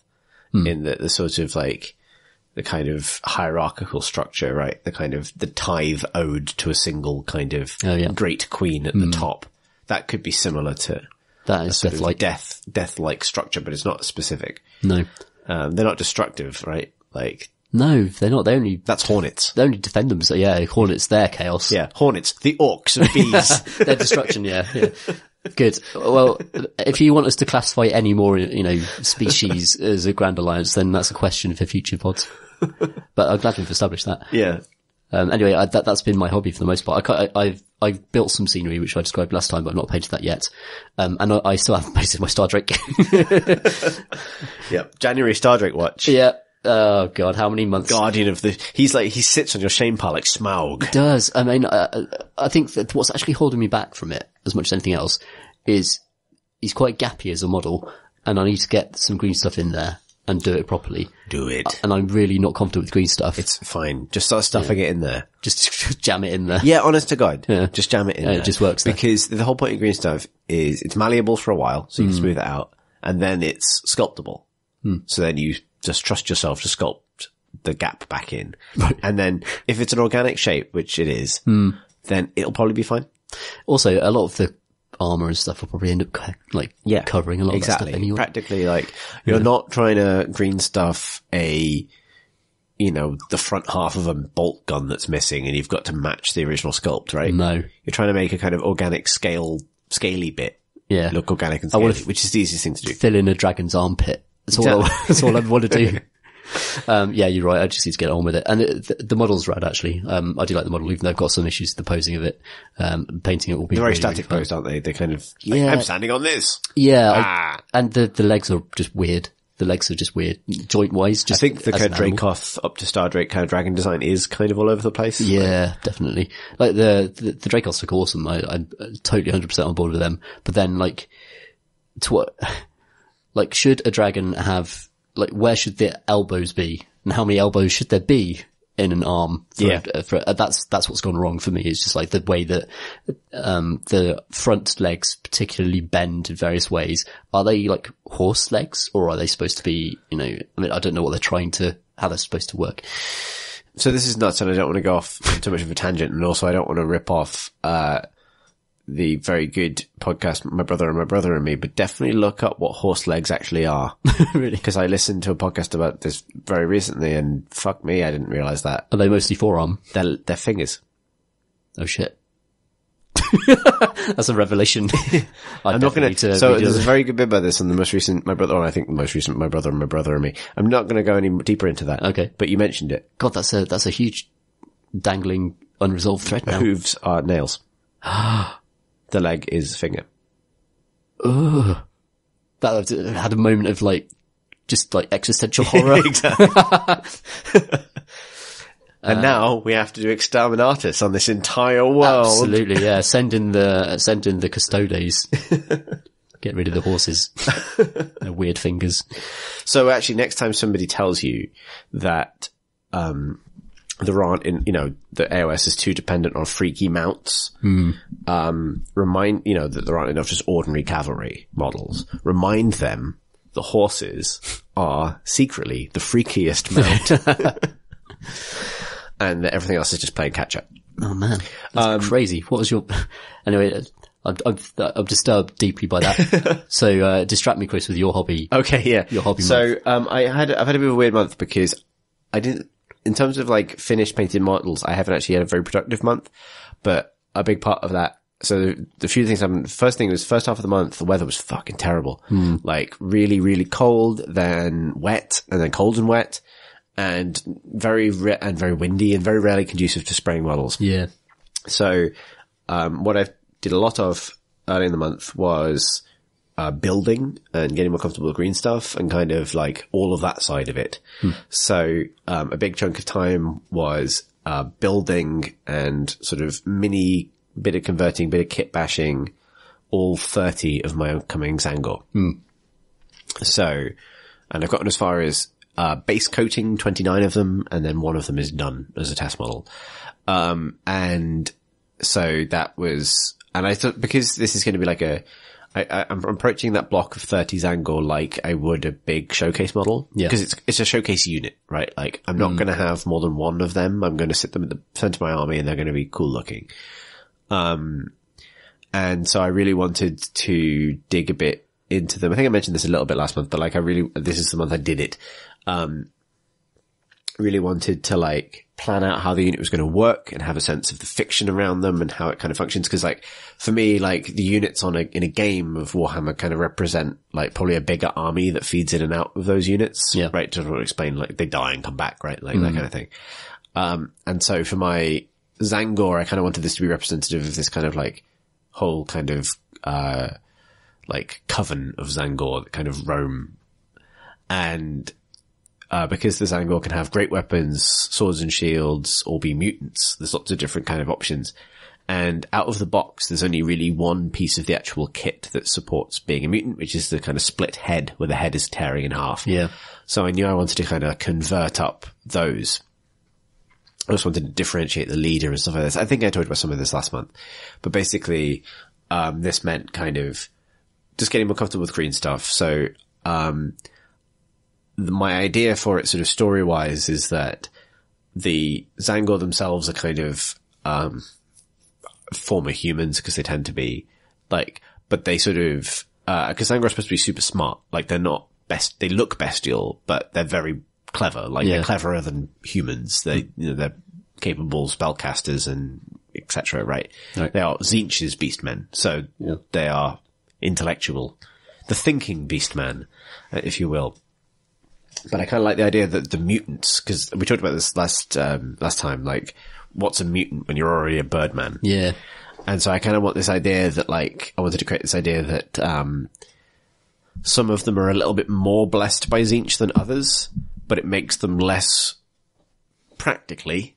suitable for command, because those are the ones that are literally turning into demons. Right. Like, they're kind of like, falling over so I wanted to like create a sense of like unstable mutation in a few of them, and those are the mutants that have some extra, they get an extra attack in game, those purposes. So, but I didn't, but I also wanted my leader, the unit leader to be a guy with a great weapon. I wanted the standard bearer to be a Zangor with a great weapon.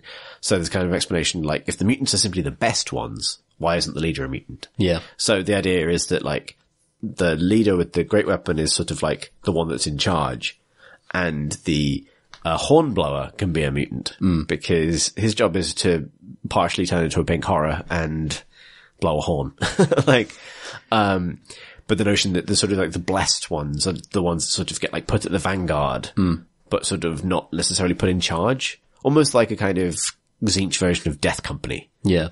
That kind of like, you've been touched by this great power, and it's a huge privilege, but you probably shouldn't be giving any orders because you're turning into Don't tentacles. do my accounts. Yeah, exactly. And so obviously, and that's sort of expressed by the official sculpt for this, which is the one whose head is tearing itself in half. Yeah. So what I did, a lot of it's quite subtle, but like, because they're easy to do with green stuff, and I'm still trying to get comfortable using it to any kind of real degree of finesse, I gave all of the mutants, like, extra tentacles. I basically pooled all of the Zangor sprues from the Skyfire and Enlightened kit and all of 3 boxes of Zangor I had to make sure that, because there are different kinds of Zangor heads and necks, and some of them have feathers and hair, and some of them have tentacles. Right. So I made sure that the only ones that have tentacles are the mutants. And all of those have additional, like, green stuff tentacles. In some cases, they're just sprouting, and they sprout out of places that most of them don't have any kind of growth, so they're coming out of, like, shoulder blades and things like that. Yeah.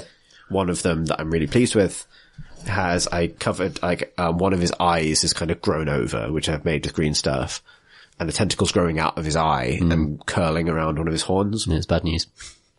Which is kind of like, like, I've been given a great vision. It's my eye popping off and swimming out of my face. Like, trying to keep it zinchy, but sort of express that stuff. So that was part of it. And then the other part of it was like kit bashing the leader, learning to make ribbon out of green stuff so I could give him like a kind of ceremonial banner around his weapon. Kit bashing the standard bearer, because standard bearers kind of bother me, because like, what weapon are they actually armed with? Can you kill someone with a flag? I don't think so. And I wanted him to have a great weapon for game reasons, so I ended up snipping the bottom off the standard and marrying it to the bottom of a Zangor Enlightened spear. So the top of because the standard for the Zangor is actually that big. Yeah. Like, so the top of it is a banner and the bottom of it is a kind of Zinchian spear, so it does look more like a great weapon now. So did loads of that, worked on that for ages, and then got them all sprayed. I painted a test model, and I posted this to Instagram ages ago, but just to kind of, in case people didn't see or whatever, like, the thing about that was, like, the first time I did the Zangor for Silver Tower, I spent a week on each pair. Yeah. It was 3 weeks to do all 6. Different project, yeah. And I've changed some things about the color scheme, about how to do the paneling, but holy shit, I'm so much faster now, and they look better. Yeah. And that's like, the one I did was very quick. And, so in terms of, this will be my tip, I think, is think very, very, very, very, very hard about what color base spray you use. Because the correct choice is probably not what you think it is. And, basically, whatever color you can choose that minimizes the amount of detail work you need to do and maximizes the amount you can rely on washes, right, infinitely helps. And if you have to spend £15 on the spray, that's probably worth it for the amount of time you'll save. Yeah. Well, obviously that's a judgment call in every case, but so the thing that might surprise people about my Zangor, given how they look, is that they're base coated lead belcher, even though their bodies are 80% skin and like, feathers and fur and hooves and beaks and stuff. And the reason for that is because the time consuming part of painting a Zangor is the gold trim, the metal paneling, which is sometimes like a sort of turquoise lapis kind of thing. I'm doing as metal now, but like metal with a kind of chrome gradient and with shades. And then, but also the fact that they're hanging with jewels and chains and things like that. So base coating a silver color, you still have to paint in all of the skin and all that stuff. And it's still, a process, but actually the draining part of it is the trim and things like that. Silver is gold loves going over silver. And in fact, because I pre-shade and highlight and all of the silver before the gold goes on, I don't have to do anything to the gold. Right. I just apply a single thin, because these are bulk models as well.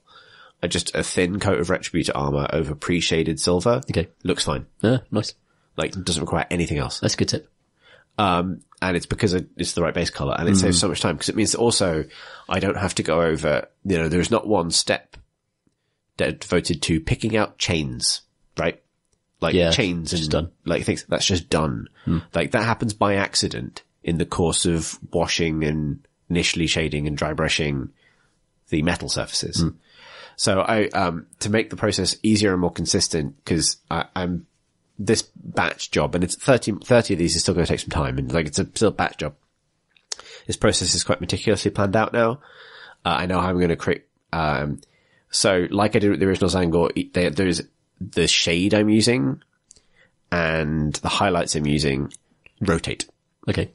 Between each set of 5. So there is going to be, this sounds a bit mad, but this is how I'm going to create what the effect I want. Because what I want is a kind of chromatic effect spread across the entire unit. Yeah.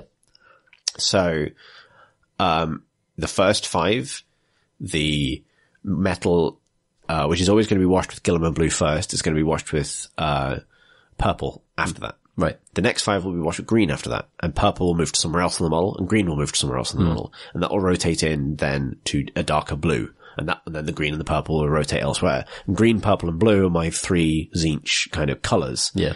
But they'll rotate between each set of 5. And then each set of 5 will also rotate a base skin tone, which will also have those washes applied to it in a different combination. So it's like,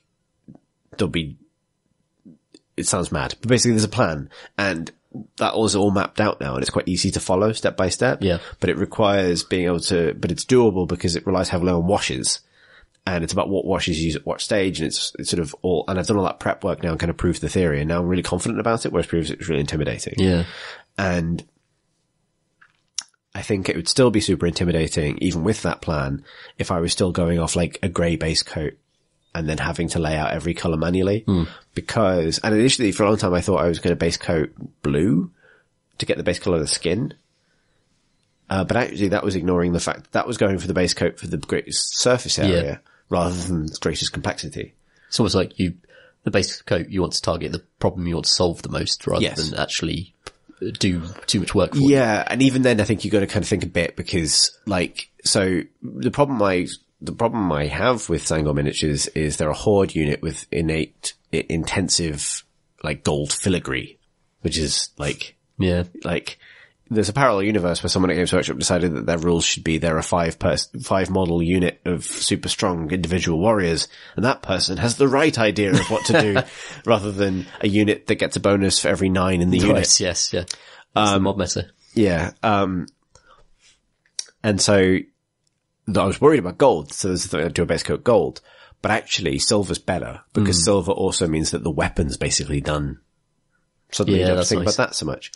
That's really interesting because I had like idly thought about base spraying Stormcast with gold, but I actually don't trust gold spray, and maybe it's because I haven't found a good one.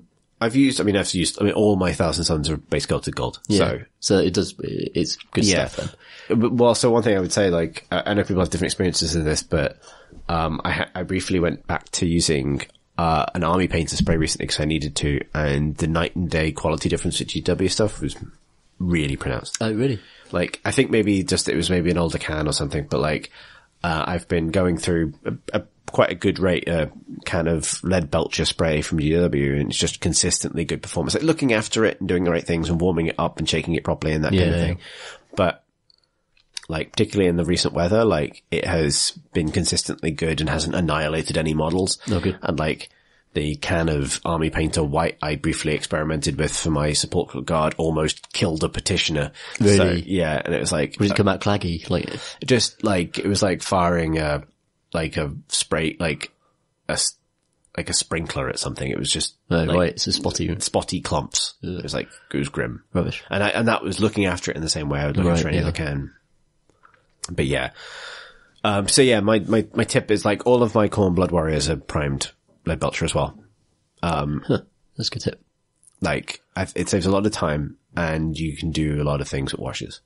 Like, particularly when you're batch painting, like, I wouldn't argue that you do this if you are painting a solo miniature because it is a shortcut, but that's the point, right? Yeah. Like, you know, the idea, like, that coupled with a few other things I've learned, like when you're trying to speed paint something, skip a few highlight steps rather than go between each one. Right. I think this is really clear on the Zangor stuff I've done where it's like my first wave of Zangor, meticulous blended highlights, and it's come up quite, now looking at it a few years on, it looks kind of low contrast because I was too careful. Right. And like, this lot of Zangor, the skin, is 2 coats of Ulthuan Gwei,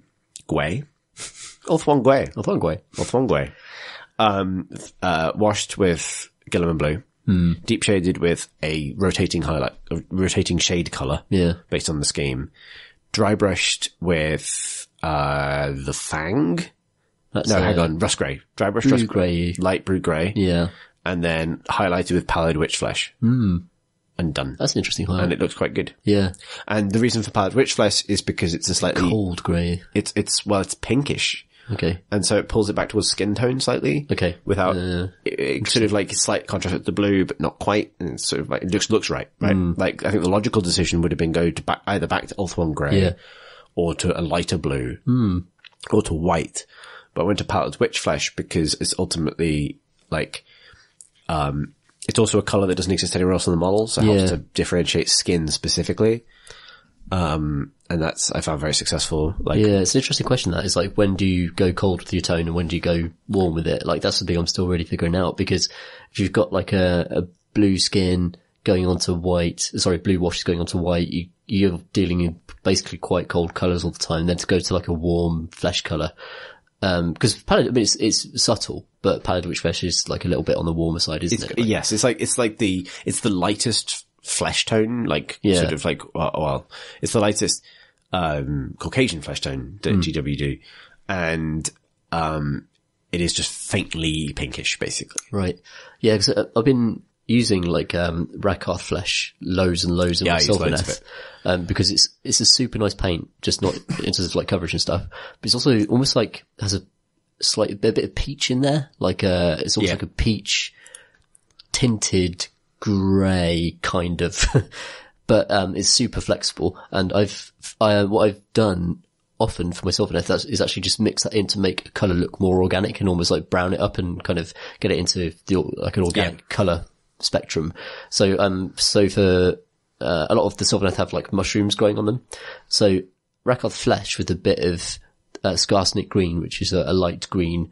You traditionally use it to highlight orc skin and stuff like that.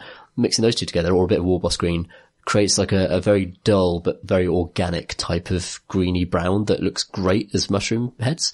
And that's a combination of two colours that you'd never necessarily expect to work together, because they tend to do very different.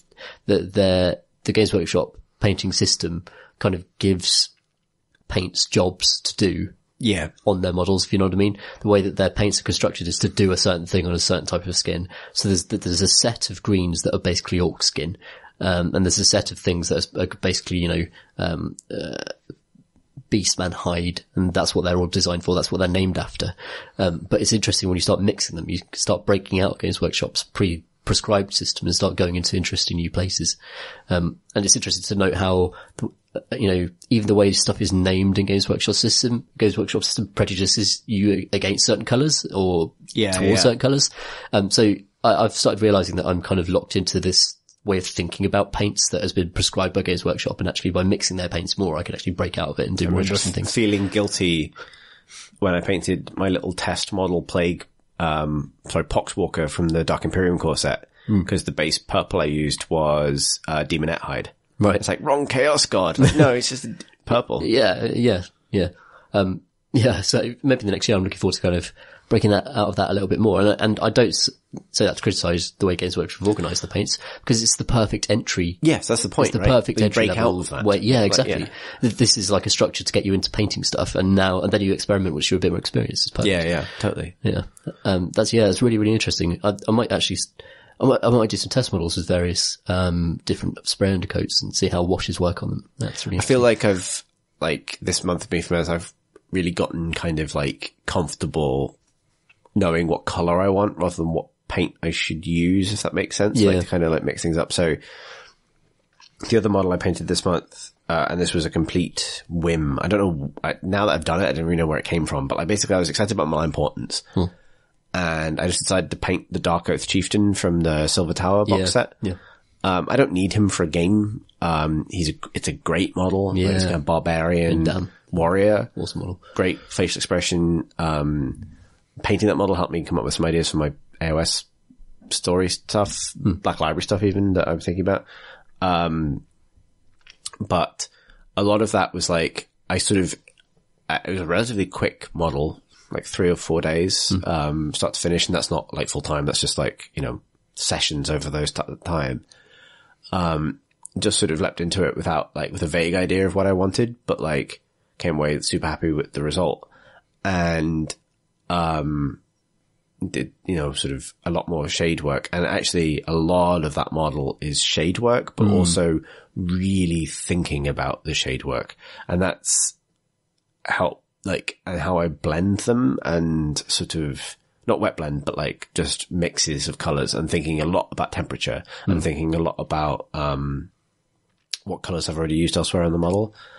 And, just such a really enjoyable process for that reason. Like there's, and then stuff that I found that I've been able to apply elsewhere as well. Like, so his, the method for doing skin that I've spoken about before in the pod I kind of used, but also mixed with a lot of different kinds of washes. So I did a better job, I think, of picking out like lips and eyes and that kind of thing by mixing in lots of purple and red to different washes. The kind of recipe for bone I've been using forever is, if there's ever a skull on something, and this is Warhammer, so there is always Rakarth flesh washed with Seraphim Sepia. Like that's my bone recipe. Yeah. Whereas with him, I went slightly off piste and it's Rakarth flesh washed with Agrax Earthshade and then a mixture of Agrax Earthshade and Null Oil, which is a lot cooler because Seraphim Sepia is very orange and Agrax Earthshade is much a cooler brown. So that kind of worked nicely. How did you arrive at that bone formula? Because the traditional, I guessed. Yeah, the Games Workshop one is Sandry Dust, Agrax Earthshade, then going up to like Ushabti Bone, then up to Screamer Skull, basically is how they do it. God, that was actually from a tutorial, like a YouTube video for painting the original Silver Tower models. And that painter happened to do that combo. Interesting. And I just always done it That's that a way. lot simpler than what I just described. Yeah. Cool. And it creates a very orange look. Yeah. Which is like kind of worked well across the Tzeentch stuff, but I wanted something cooler because I was like, this model doesn't have any orange on it. If I add orange now, this will clash. And those are the kinds of thoughts that you start to have when you've been thinking about colour for more, you know what I mean? A bit more outside of the range. Yeah. In a way. Yeah. In terms of specific stuff from that model that I'm pleased with. So like, there's two sides of it. One is that, one of the funniest things that I figured out doing it, and I had someone ask us on Instagram about it, but like, so I knew I wanted him to have war paint. Yeah. And I was really inspired by, even though the expression of the model, the attitude expressed by the model is very different to the tone of the video game. I recently played and loved the game Hellblade, which is about a kind of Celt warrior. That's a great looking game, isn't it? It's a great looking game, and I wanted to kind of nick the palette for Dark Oath characters. Yeah. Including giving, my Dark Oath Chieftain kind of blue war paint. Because I also thought that'd be an interesting Chaos Marauder colour. Because you don't see that very often. And I had someone ask on, like, how do you do the war paint? And the answer is, I painted it. So it turns out the way you paint is paint. And this was actually a really interesting process because it's like, how do I make this look like paint? How do I make it look like he's painted his own face? Yeah. Yeah. Because I painted his face. I had this with the Orcs as well, definitely. So the way I ended up doing it is, because I painted his face and like, to like probably the highest standard I've ever painted a face. And then I was like, amazing. Now I have to paint on his face. Yeah. Ruin it all. Yeah. And so what I did was, the first pass was like to sort of sketch out the design, but also to, I wanted it to look like, I didn't want it to be like neat face paint. I wanted it to look like he'd taken like a handful of blue, pigment and smeared it down his face in a pattern, but like approximately. Yeah. Like I wanted it to look like he'd done it himself, right? Like no one has done his makeup like before he goes on set, right? Yeah. Like it's not how this works. So the first go was, a mixture of the base skin tone, which is Rakarth flesh actually, and Dark Reaper. And then, so quite, kind of faint, and then sort of outline it, and then just build up the Dark Reaper.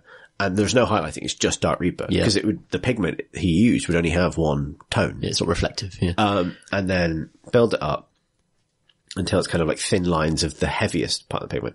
And then doing a thing that Games Workshop's Duncan Rhodes would not approve of, which is not thinning it at all. Yeah. And just daubing it on. Like, I say daubing it on, I mean daubing it on as much as you can daub something on with a artificer brush very carefully. Yes. But basically deliberately creating process patches where it's like genuinely too thick, where if you were painting a model's actual skin, you'd have busted it. because the paint sticks and pulls and bumps off the surface. Sure, it creates texture. But that creates the texture that like it's actually painted onto his face. Yeah. Because it sounds dumb, but like the way to make it look like he's painted his own face is to put too thick paint on his face. Yeah, it's worked fantastically well. It's given me some ideas as well in terms of, I've been using some weathering paints, which are like technical paints in Games Workshop's range. And there's one called, oh god, what's it called? Typhus Corrosion. Yeah. Which is very interesting stuff. It's like it's a gritty wash, basically. And now I'm thinking, could I tint that to different colours and create a textured dry on effect, like similar to what you're describing, but that's an interesting, it's an interesting applications for that type of effect, aren't there? Yeah. Like that's the magic of wet palettes as well. As it stays so what's interesting is actually like, as I think I mentioned earlier, like speed painting those Blood Warriors overnight, yesterday and this morning, 2 of them have bare heads. And so I had to kind of apply some of this theory really quickly. And in a circumstance where I'm not painting one hero model, like doing it super fast. Yeah. I'm pretty pleased with their faces, and one of the reasons for that is just shade stuff. And so that was like a real quick, it's like their faces are shaded. You create like a pool of, Reichlin Flash shade, then mix in a bit of purple and do eyelids, because it helps to kind of sink them in, make them more pronounced.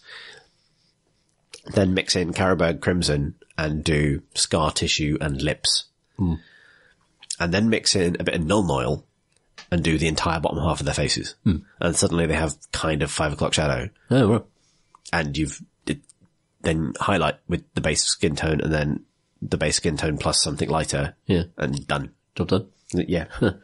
There's some interesting, there's an interesting post on the Warhammer community site. A guy who paints purely in washes, like he undercoats in It was white. The Tyler Mengel thing about. Oh yeah, that's it was. Yeah. Yeah, really interesting. How flexible washes are and how, lots of interesting ways to use them. Yeah. Yeah. But like, I think it's such an adaptable thing. Cause like, I think maybe if you're going for Golden Demon, don't rely on washes.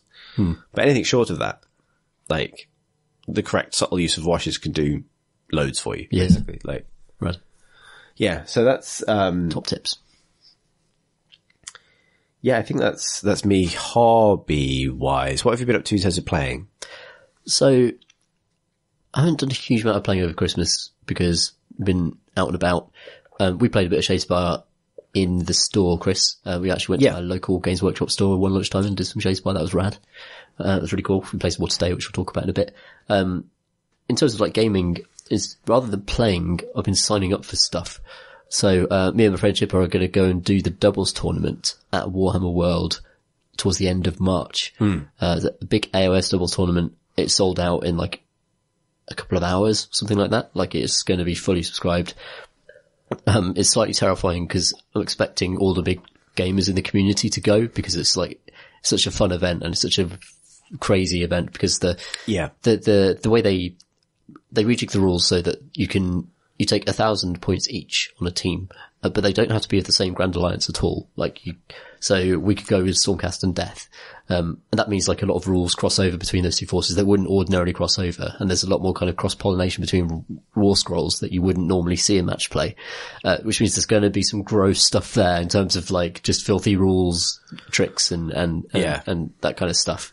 But we're going in like, totally open to that and just kind of expecting to get rolled by people who are very good at, who have an immense knowledge of all the War Scrolls and know how to exploit that stuff. But at the same time, it's going to be interesting just to see how a tournament operates. And it feels like a bit of more of a low pressure tournament if you've got a mate next to you and you can actually just enjoy the game. And even if you're getting destroyed, you can still just kind of make a fun time of it and make it fun for your opponents as well. And it felt like the double tournament was a good introduction to the tournament scene. And actually, like, as soon as we signed up for it, we've just been talking almost every day about like list ideas and stuff, and actually having that goal on the horizon has made the game way more exciting for me in terms of actually learning War Scrolls and learning what armies do and actually getting into the whole gaming side of things. Like, we're not expecting to win it, but we want to put in a good showing, you know what I mean? And so there's that little impetus just like suddenly makes the game seem more interesting. So I would recommend signing up for a tournament just for that, just for the excitement of planning it and having that on the horizon. And means also I get to go to Warhammer World for the first time and see all their displays and all that kind of stuff. So yeah, and I also plan to sign up for Shadespire tournaments and that this year as well, because I've been enjoying the game so much, and it's such a good, quick, competitive game, with less room for the kind of rules wrinkles that you might get in a war game. So yeah, I'm really looking forward to taking that on in a competitive environment. So yeah, rad. Like I just signed up for the London GT, which is a big AOS event. It sounds like it's going to be amazing. It's at the Olympic Stadium. Oh, kind of nuts. Really? Yeah, and they're doing a thing where for the AOS stuff, they've got a bunch of custom rules and things, but also they are building all of the themed terrain boards so that based on where you end up in the Swiss, you end up in a different realm. Oh, that's awesome. So the top 8 tables are in Azir, and then the next 8 tables are in Akshi, and then the next 8 tables after that are in Gur, and then so on. That's a great idea. So if you're in Ulgu, I think you suck. Yeah. But nonetheless, right, it's a really nice idea. So I'm really looking forward to that, and that's awesome. That'll be really exciting. That's in May. And so that's actually my kind of informal deadline for all this Sangor stuff. Yeah. Like I'm going to bring Tzeentch Mortals to that. Should get some Skyfires in there. Oh, I will. They're on they're the box after the Zangor. Yeah, you should. Absolutely. 6 of them are coming. Lovely. Get ready to maybe me don't lose lots of games of Sigmar, maybe. Yeah, you've managed to go quite far with Tzeentch without taking their best units. So if you actually start taking their best units, your fortunes might change. Maybe. So that's coming up. I'm going to the, they're going to the Shadespire Grand Clash in March at Warhammer World. So yeah, I'll be up there a little bit before you are for the doubles thing. I guess we start talking about Shadespire and maybe linking to what we played today, but obviously my big Shadespire experience this month was playing in Bristol's first monthly Shadespire event. Hooray. At Big, wasn't it? At Big, yeah, Bristol Independent Gaming, which is where I play a lot of X-Wing. And I won. Hey. I won it, Tom. Nice. Against 6 people. So this is the thing. This is an interesting thing. So about one thing, we were talking about this earlier when we were playing, but a question at the moment is like, how big is Shadespire getting? Yeah. Like, how well is it doing? And I think it's doing pretty well. Like, it's certainly like no other thing Games Workshop have done has been enthusiastically brought up in conversation by non-miniatures playing friends. Right? Like, we've played it with our friends Alex Wiltshire and Tom Francis, right? True. Like, that's beyond the pale for any of this stuff. Yeah. Something that, there are 2 things that I think, initially the attendance for this event in Bristol was supposed to be about 12 or 13, which is pretty good, I think, for a game at the very start of its life. X-Wing reliably gets like 20, 22. So getting more than half of that would be great. 2 things I think held it back. One is that the day of the tournament, it was pissing it down. Like it was horrible outside. And I think that, and then a bunch of people cancelled basically saying like, oh, I can't, I don't want to. Yeah. Basically, which is always the case with events that aren't prepaid, basically. The other side of it was that, Games Workshop were initially supposed to send out prize support for tournaments in January, and it's been delayed to February. Right. So I think Shadespire at the moment is in a bit of a weird place. I think it's doing well. It's a great game, but game came out 2 weeks later. 2 more Warbands came out. Yeah. There was almost more Shadespire than you could handle. There was more stuff to play with than you could get games, right? Sure.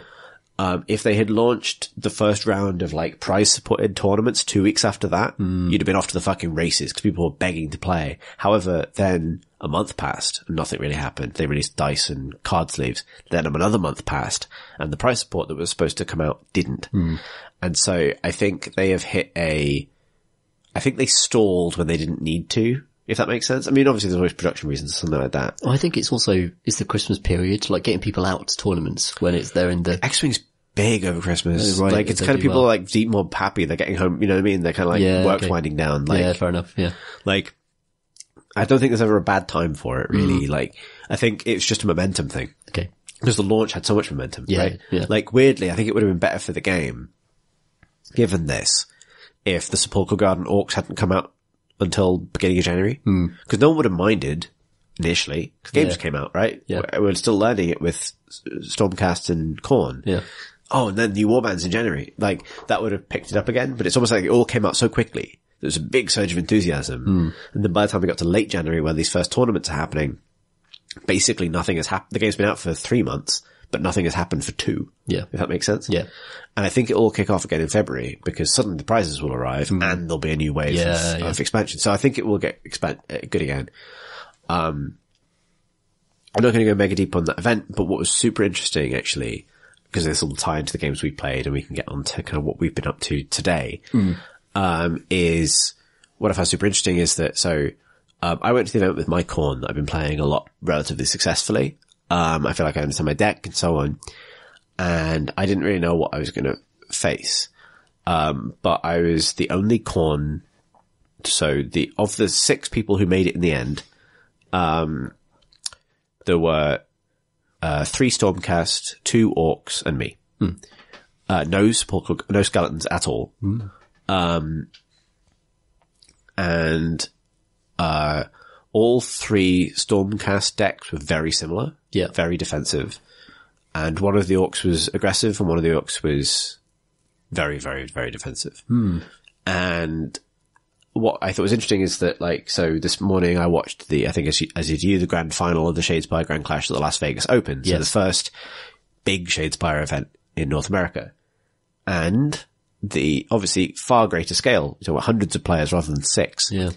But by what they were saying about what was popular, the meta broke down in exactly that way. Yeah, interesting. But what's interesting is none of those things that were popular won. And Khorne, Bloodbound, by far the least popular faction, but overrepresented proportionally in the top of the thing. Yeah. It's like a high skill warband that does very well when used correctly. I think it's part of that. I think it's partly that Khorne has the capacity to score a lot of points. Yeah. In lots of different ways. It tends to be that Shadespire's balanced in a few different ways, but one of them is that warbands that are more forgiving earn less points. Yeah. So you put yourself at less risk for less reward. Which means that you might win games, but you might not be picking up big points over time. Yep. Whereas at Khorne, you can bomb out completely, but if you don't, then the rewards are pretty big. What I found really interesting is that, there's definitely a super passive style of play that people gravitate towards, because I think people get quite Orcs are far and away the most popular faction, even though they don't come in the core set. I was surprised by that. Yeah. I was very surprised because also they're sort of one note. Like they go around killing stuff and they get points for just being Orcs. Like that's their objective. They're tremendously forgiving. Right. I think that's it. I think that's what it comes down to. Yeah. They have huge weaknesses, but their 2 weaknesses are things that most players don't worry about straight away. So the 2 weaknesses are they're very slow. Most players don't worry, you're not, when you first start playing or when you're getting used to it, you're not at the counting hexes stage of planning. Yeah. The other side of it is their big weakness is that 2 of them, Hacker and Basher, don't really do any damage. Yeah. But initially, you're happy if you're not dying. Right. So you'll probably take a big health pool over a big damage number. They are tough. Sayek in the Khorne team does loads of damage, but he has 3 health. So most people probably early impression of him is that he's gone. Yeah. Fair. You know what I mean? So people get used to the fact, I think, that the Orcs and the Stormcast have that kind of I can walk in. I didn't die immediately. Whereas with Guard or with Khorne, it's I'm in the wrong place. It could go wrong. The game's over now. It could go wrong real fast with, I'm speaking of skeletons only. It could go wrong really fast. Yeah. And sometimes it's Yeah. The tricky to play with. I love, Khorne because they're fast, but there are enough of them to do objective capture. And for me, that's where they get loads of stealth points is by actually bashing people off points. Yeah. And I think I've kind of really worked on my playstyle. Not to say that I don't say, so the reason because we ended up with a truncated player pool, the way we kind of calculated a winner is we played 3 rounds and at the end of the 3 rounds, I was the only person who hadn't lost a set. So yeah, fair enough. That was kind of that's how that what worked. a winner looks like. Yeah. But it was a really interesting series of games because initially I had to contend with hyper defensive play, running away, avoiding combat as Orcs. That's really surprising. In order to sit on objectives. Okay. And initially, the first game we played, was 40 minutes long and ended 5-3 in the other guy's favor. Yeah. But then once I knew that, because I And the reason it was so slow is because I'd kind of deployed against orcs. I know to deploy defensively with Well, Khorne. yeah, because they would normally rush you. Because I don't want that first turn charge that kills somebody with Gerzag, right? I just don't want that to happen. So, and then when I realized that I was far away and he was running away, it's like even as Khorne, I couldn't catch him. Yeah. Because with an orc, you never just want to catch an orc. You need to catch an orc with 3 people. Yeah. Because that's how, they have 4 or 5 health. Like you have to. They inspire as soon as they take damage. They inspire. So you can't like injure one. It has to be like a plan. It's like, right. you know, after the first blow lands that takes that first wound off, the next one should combo into the kill, right? Like that's, you don't send people after them one by one.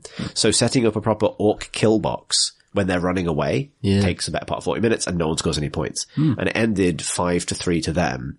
Next game, once I knew their playstyle and their deck. Yeah, deployed forward. And I ended up winning that one like 16-3 or something like that. Cause it was just like, yep, well, kind of got this. Like, and that was really interesting. And then the one after that was against Stormcast, who played aggressively, but like kind of into my hand a bit because they, set up a long board. Okay. In order to kind of fight, which kind of makes sense.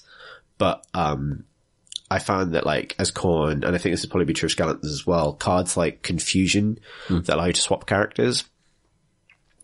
Like a strategy that I've started to work on, particularly when you're in that situation where they're being aggressive. This is basically the only way to beat orcs I've found the only way to beat aggressive orcs with Khorne, because that's a really hard matchup. Right. Because they get in your face and there's too many of them. Yeah, and it's very hard to kill them with Khorne as well. Is to, so this applied in the Stormcast matchup, but also in my final game, which was the aggressive orc matchup, is you basically like, if you imagine creating like a kind of, you know, like a triangle of dudes, where the guy at the front is the guy in contact with the enemy. The goal is to find Confusion as fast as possible, or any of the other shoving and pushing and swapping abilities. And you basically have to take someone from their formation and swap them into your formation, even if it's weirdly putting one of your guys in their lineup. Yeah. And you almost have to like absorb and eat the orcs, like separate them from their allies, but also trap them so they can't run because they're so slow. They can't run, you know, the obstacles then become your guys. So it's a lot about kind of like trying to pull people into your formation and kind of process them. And then in my final game, I'm getting through them quickly because we've got a lot of pod to get through still. This has been a long one already, but, in the final game, it was really interesting because the first game, against a player who, takes the game pretty seriously and built an orc deck to win. Yeah. First game was pretty one-sided towards me off, I mean, like the kind of things that happen in Shadespire. So like, a good, card hand gave me a bunch of initial upgrades. I scored Supremacy, which is 3 upgrades with 3 objectives straight away. Yes, which is 3 points, which is like the Khorne golden kind of initial power spike where it's like, okay, I've got 3 upgrades now. Yeah. Now we can do stuff. And managed to, isolate and kill Bone Cutter, who's the, orc with the double-handed axe who can ultimately get the AoE ability. With him gone, you just ignore Gerzag. He's too good at fighting. Run away. Like, don't kill him. Don't kill him. Don't touch him. Yeah. You don't know him to inspire.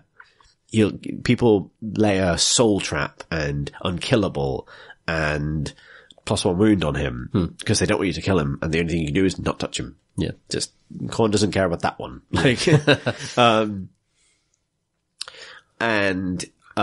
game went perfectly. And then the second game, it was really interesting. Basically the same setup. Kind of went the same way. And this is not a thing, I don't feel bad about this because I ultimately won the set, but like, it was an amazing case of my dice completely abandoning me. It was the same game, but I only rolled 2 successful attacks in the entire game. And my opponent was just gobsmacked by how kind of mad it was. You can't do anything about it, yeah. Yeah, and it was like, he took like one massive risk, like a huge risk, which is, and I think it must have been calculated because it paid off big, but it's like kind of nuts that he even tried it, which is that he had an orc, basher, I think, one of the ones that only does 1 damage. Yeah. Who was in base contact with one of my chumps. And he gave it demonic weapon. Demonic weapon, you can take a damage in order to do a 3 damage attack, which allows that orc to run off and bash any of my dudes. And it inspires him as well, I guess.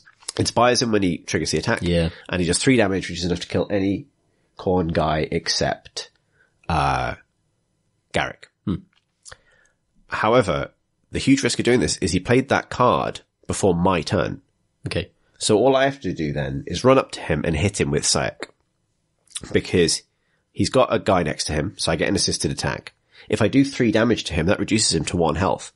So he can't ever use a demonic weapon. He's wasted the point. And I've already got a guy next to him, so it's assisted. It's by chance, yeah. And that was the first successful attack I'd rolled in the game, and then he rolled a critical defense against it. So it's just like, Damn. and then he ran off and killed Custos. And it was just like one of those swing moments where it's just like, can't do anything about this. And in the game after that, I just deployed completely differently, approached it completely differently, sacrificed Sayak straight away, which is kind of nuts against Orcs. Yeah. But found a completely new way of beating them, which is running past them into their territory and then just running around in their territory. Because once they have to turn around, they really don't want to do that because they just have to start running and they get split up in a weird way. And I ended up coming away with it with a much better sense of like, sorry, this is a bit of a kind of rambly, I didn't want to kind of totally recap the whole thing, but like, I kind of came away with it in the sense that like, there's a metagame developing around big chunky, warbands that are super durable that put a lot of emphasis on, particularly those on healing potions and soul trap and unkillable and all this stuff that lets you roll a dice to negate damage and all this stuff so that you can plow into your opponent and come out on top on average on a trade. And that seems to be a meta that happens because literally like the guys, there's a group of guys who practice a lot with each other and none of them no one plays Khorne. Like no one plays Khorne. I think it's probably like, it's not me being great or anything. It's probably down to the fact that people underestimate like experience. Yeah. Yeah. Like, cause people assume they're bad, I think, because people crack open the core set for the first time and Stormcast are much more forgiving initially, I think. I think Stormcast aren't as forgiving as Orcs are. Yeah. But that's primarily because you've got another 4 health body. It's interesting watching the conclusion of the LVO tournament though, because that was actually a hyper aggressive Stormcast, team that ended up winning. And they came up against Sepulchral Guard in the final round and, the Guard got smashed pretty much because they never kind of got going, which is a big problem I always have with the Skeleton deck. But it was interesting that, even Stormcast, like the most successful Stormcast, needed to charge into enemy territory and needed to actually start getting kills and start taking heads. Kind of a Khorne-like way of playing, really. And, you know, the Stormcast, you can build a Stormcast deck that just sits in their own territory and just earns a few points, but maybe maximum 10 or something. Yeah, you won't get much. Yeah, it's just, you earn a few glory, but the way you actually win tournaments and win stuff is to actually kill everything. Yeah, and to cash in occupy big enemy objectives. territory. Yeah. And contain. Like, containment and denial are 2 of the most important objective cards. They're like 3 glory, aren't they? Each. Massive. Yeah. Yeah, and they combo together, so that's often like free. It's quite easy to score at Khorne if your opponent is playing defensively. Yeah. And it's often 6 glory at the end of the game, which is more than you could possibly get from objectives. Absolutely. You've got all yeah. of them. Vast. Yeah. So like, yeah, it's, I think that playstyle will fade. So there's been quite an in-depth kind of Shadespire tactics thing, but it's like, this is one of the reasons I find the game super interesting is because that kind of meta is like, it's built so much more on player assumption than on actually the facts of the game. Yeah. And like, well, I mean, so that LVO final was interesting like the first one, I think the skeleton player was, the first round, the skeleton player was probably not expecting aggressive Stormcast, which is reasonable because there's so much defensive Stormcast going around, so you're completely taken aback by it. The second one, the Stormcast dice were completely insane. Yeah, that is true. And that was a little bit insult to injury, given it's the grand final and you're 1 up in a best of 2. Like, of all the times for your dice to go mental, when you're already 1 up, it's probably not the justice. Yeah, the skeletons could not roll the defense dice as well. Like it was, and it's like, there's like a double critical defense for like a Stormcast where the skeleton player almost gets 1 kill. Right, yeah. It's like, it was interesting to watch. It made me really want to watch more, and I hope that they broadcast more. Yeah, they tend to just broadcast finals. Yeah, I'd like to see more because like the Guard looked terrible because the trouble is when the Guard crumble, they really go like almost like skeletons. Right?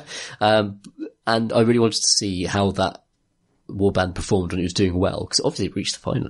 They'd gotten loads of glory throughout the entire tournament. They'd won loads of games with that Sepulchral Guard team and that deck. So I'd love to have seen more of those games. Yeah. We should talk a little bit about the games we played tonight. Yeah. Oh, gosh, I love Shadespire.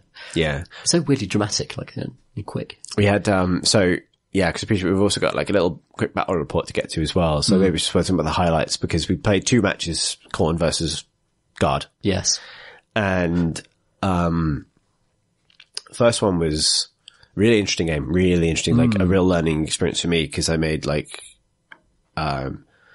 it's like, it was a good win for you. It was close, but like a good win for you. That's basically the only way I get victories is through close, games where my opponent doesn't get the objectives they kind of need to get rolling. So I came away with loads of thoughts about my deck and how it doesn't function very well. But yeah, it was an interesting game. I think, like I made some bad trades early on, but also it's quite tempo dependent matchup, which the second game Definitely. Yeah. Like Khorne, my favorite games of Shadespire are ultimately the ones where it's a knife fight to the end. Like the one we played at GW the other week was like that. Yeah, definitely. Like the last round really matters. Khorne's favorite games are the ones where you get, well, I'll put it this way. Like for me, a perfect round 1 is a 4-point first round. Yeah.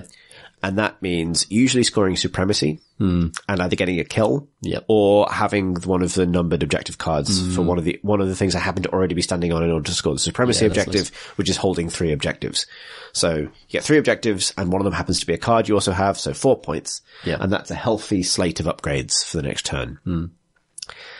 In the first turn of our second game, I got 8 points in the first turn, which is more than I've ever scored. Incredible. It was, I felt, I don't feel bad because it was magic. It was too beautiful for anyone to feel bad. So I put a card in my deck. It was a change I made before the tournament because I realized I had nothing in my deck that was specifically designed for other Khorne. I wasn't really thinking about skeletons at the time. Yeah. I was thinking about other Khorne. And so every time I swap out a card, I play a bunch and then I make another change. Yeah. And so the card I can't remember what I swapped out. What I swapped out was Final Blow, which is the card I think we talked about when we did the Shadespire special. It's the one that allows, if you kill a Khorne character but there's another one standing next to you, he shanks you in the ribs for 1 damage. That card's very good against Orcs and Stormcast because it's auto damage. And they don't get to roll defense. So that's good. Yeah. I swapped it out for Mighty Swing. Yeah. Which is a ploy that means the next attack action hits every adjacent model. And I put that in the hopes of one day enacting a strategy that I silently called to myself the Sake Bomb. Because Blooded Sake has a accurate 3 damage double-handed axe. And my thought was, against Bloodbound or against skeletons, hypothetically, a turn 1 charge where you hit and kill 3 people with an AoE mega axe That'd be game. is possible. Yeah. And that would be a beautiful dream. It'll never actually happen. But then I had it in my first hand in this second game. And then I won the roll-off, so I gave you the first turn. Yeah. And you moved some skeletons forward. Because you fill all the available space, because you have every deployment pattern. Yes. Yeah. There was just like a pocket where Sake could be. It was exactly 4 movement spaces from where he is, and that's his movement value. And it would surround him with 3 skeletons. And that's the maximum I could really hope to hit. And so I just kind of like, Shadespire is very rarely a game about pure atmosphere for me, but I had this image of like, I don't know, the mirrored city turns and 2 new warbands find each other facing across the battlefield. And Sake just sees skulls. Skulls. They're walking around. They're chattering. They're talking. They're smiling. But they're skulls. And so I put on, I realized the irony of this after the fact. I put on, I thought Sake was going to die for this. So I put on Aerosmith's Don't Want to Miss a Thing. Yeah. But guess what? He didn't miss a thing. He hit all the things. I rolled a hammer and a crit 3 times in a row. Yeah. Which I don't deserve. It was hilarious though. And every time it kind of hit with another part of the crescendo of Aerosmith's Armageddon classic. Yeah. So what died? A petitioner died. I think the petitioner Dust died. The Prince of Dust and the Harvester were all died. killed. They were all this is my first activation of the game. Yeah. And he just spins around as Steve Tyler kicks into gear. And he spins, and because I killed 3 things in one blow, that inspires the entire Khorne warband. It's one of the first times I've ever inspired the entire warband without one of my own people being dead. Yeah, it's very hard and the truth is, it was inspiring. Yeah. There was this moment, it was like they were all clapping, like, yes! Bravo. It's like a giant golf swing. You just kind of rotating tornado. It just lops 3 skulls off. It just felt like a slow-mo moment to me. It was his finest hour. Like, I was just like, well. And the dumb thing is, in my territory were objectives 1, 4, and 5. Right, yeah.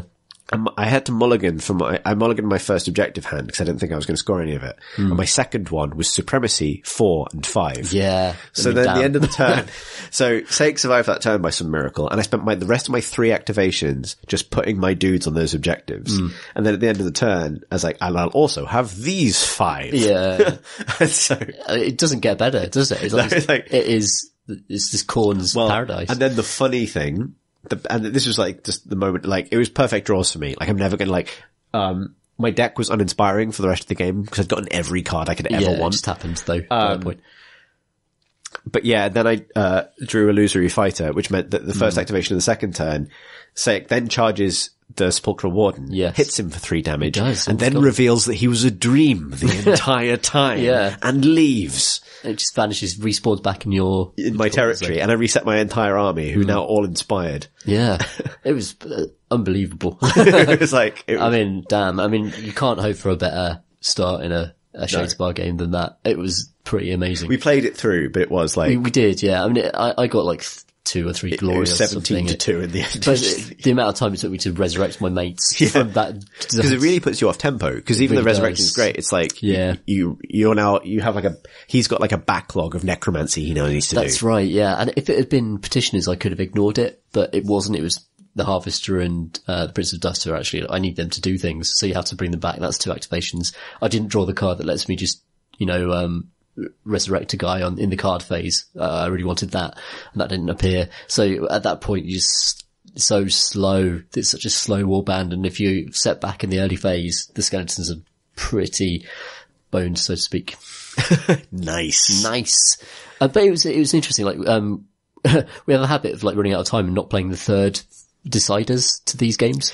So next time maybe we should do that. We should see all the first through, because that's never happening to me again. That was exactly the thing people wanted to see happen in the second game of the LVO Grand Final, right? Where you see the skeletons just make a heroic comeback based on pure fucking bravado. There was I didn't really deserve that, but it was like, apart from the possible dice magic of playing a song called Don't Want to Miss a Thing.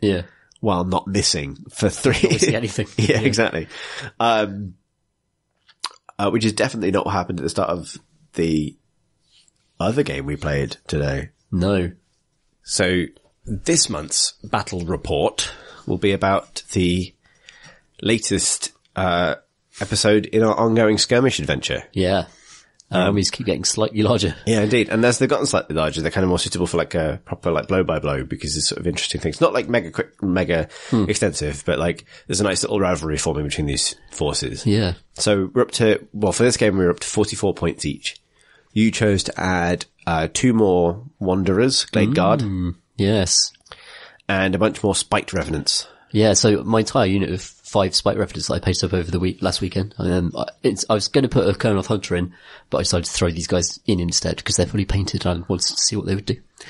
And I thought I was going to add a Skull Crusher, the mounted Khorne guy, but I ended up just adding 3 more Blood Warriors because it neatly fit the amount of points I gained. Yeah, lovely.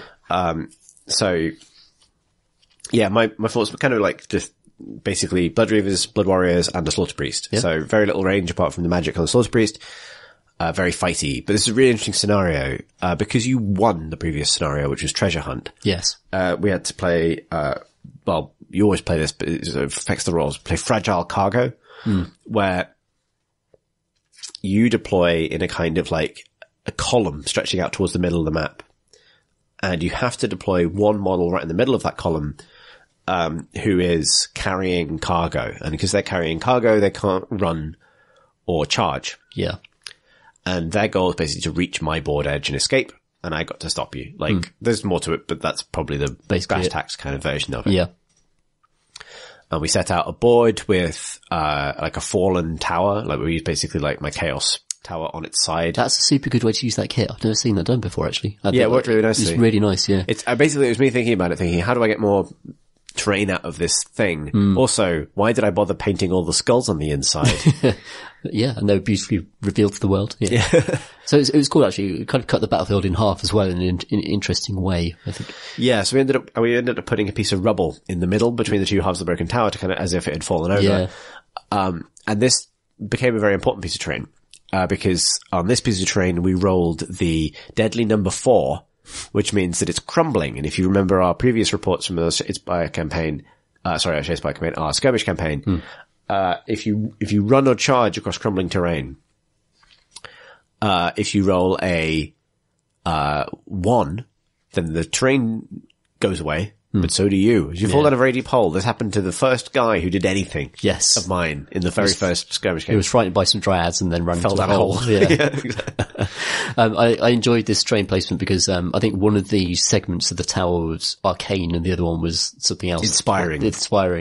So it's like we cracked open this tower and in the middle there was this like, deadly bit, like a kind of satanic cream egg where the sugary goo inside was actually murderous.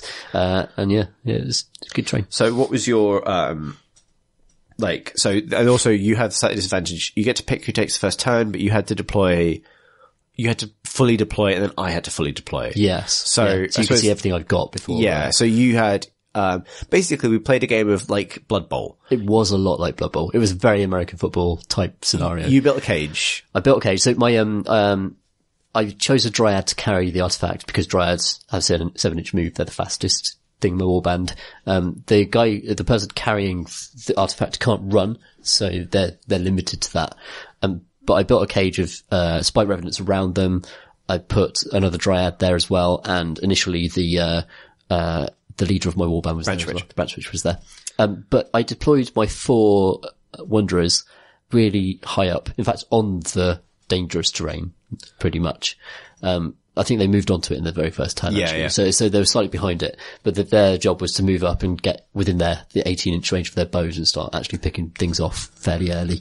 And that's pretty much how I deployed, I think. Yeah, I decided because I didn't know which way around the train you were going to run. Yeah. You had to basically, I suspected you weren't going to try and fit everyone through the gap in the middle. No. Because you also wouldn't want to run over it. The choke point for a massive close combat corn force is just going to fill up that choke point. So it was one way or the other, I think. If you go for that, I'm going to fill it up, basically. Yes, precisely. So I basically deployed mostly over to one side, knowing that my guys are pretty fast. Yeah.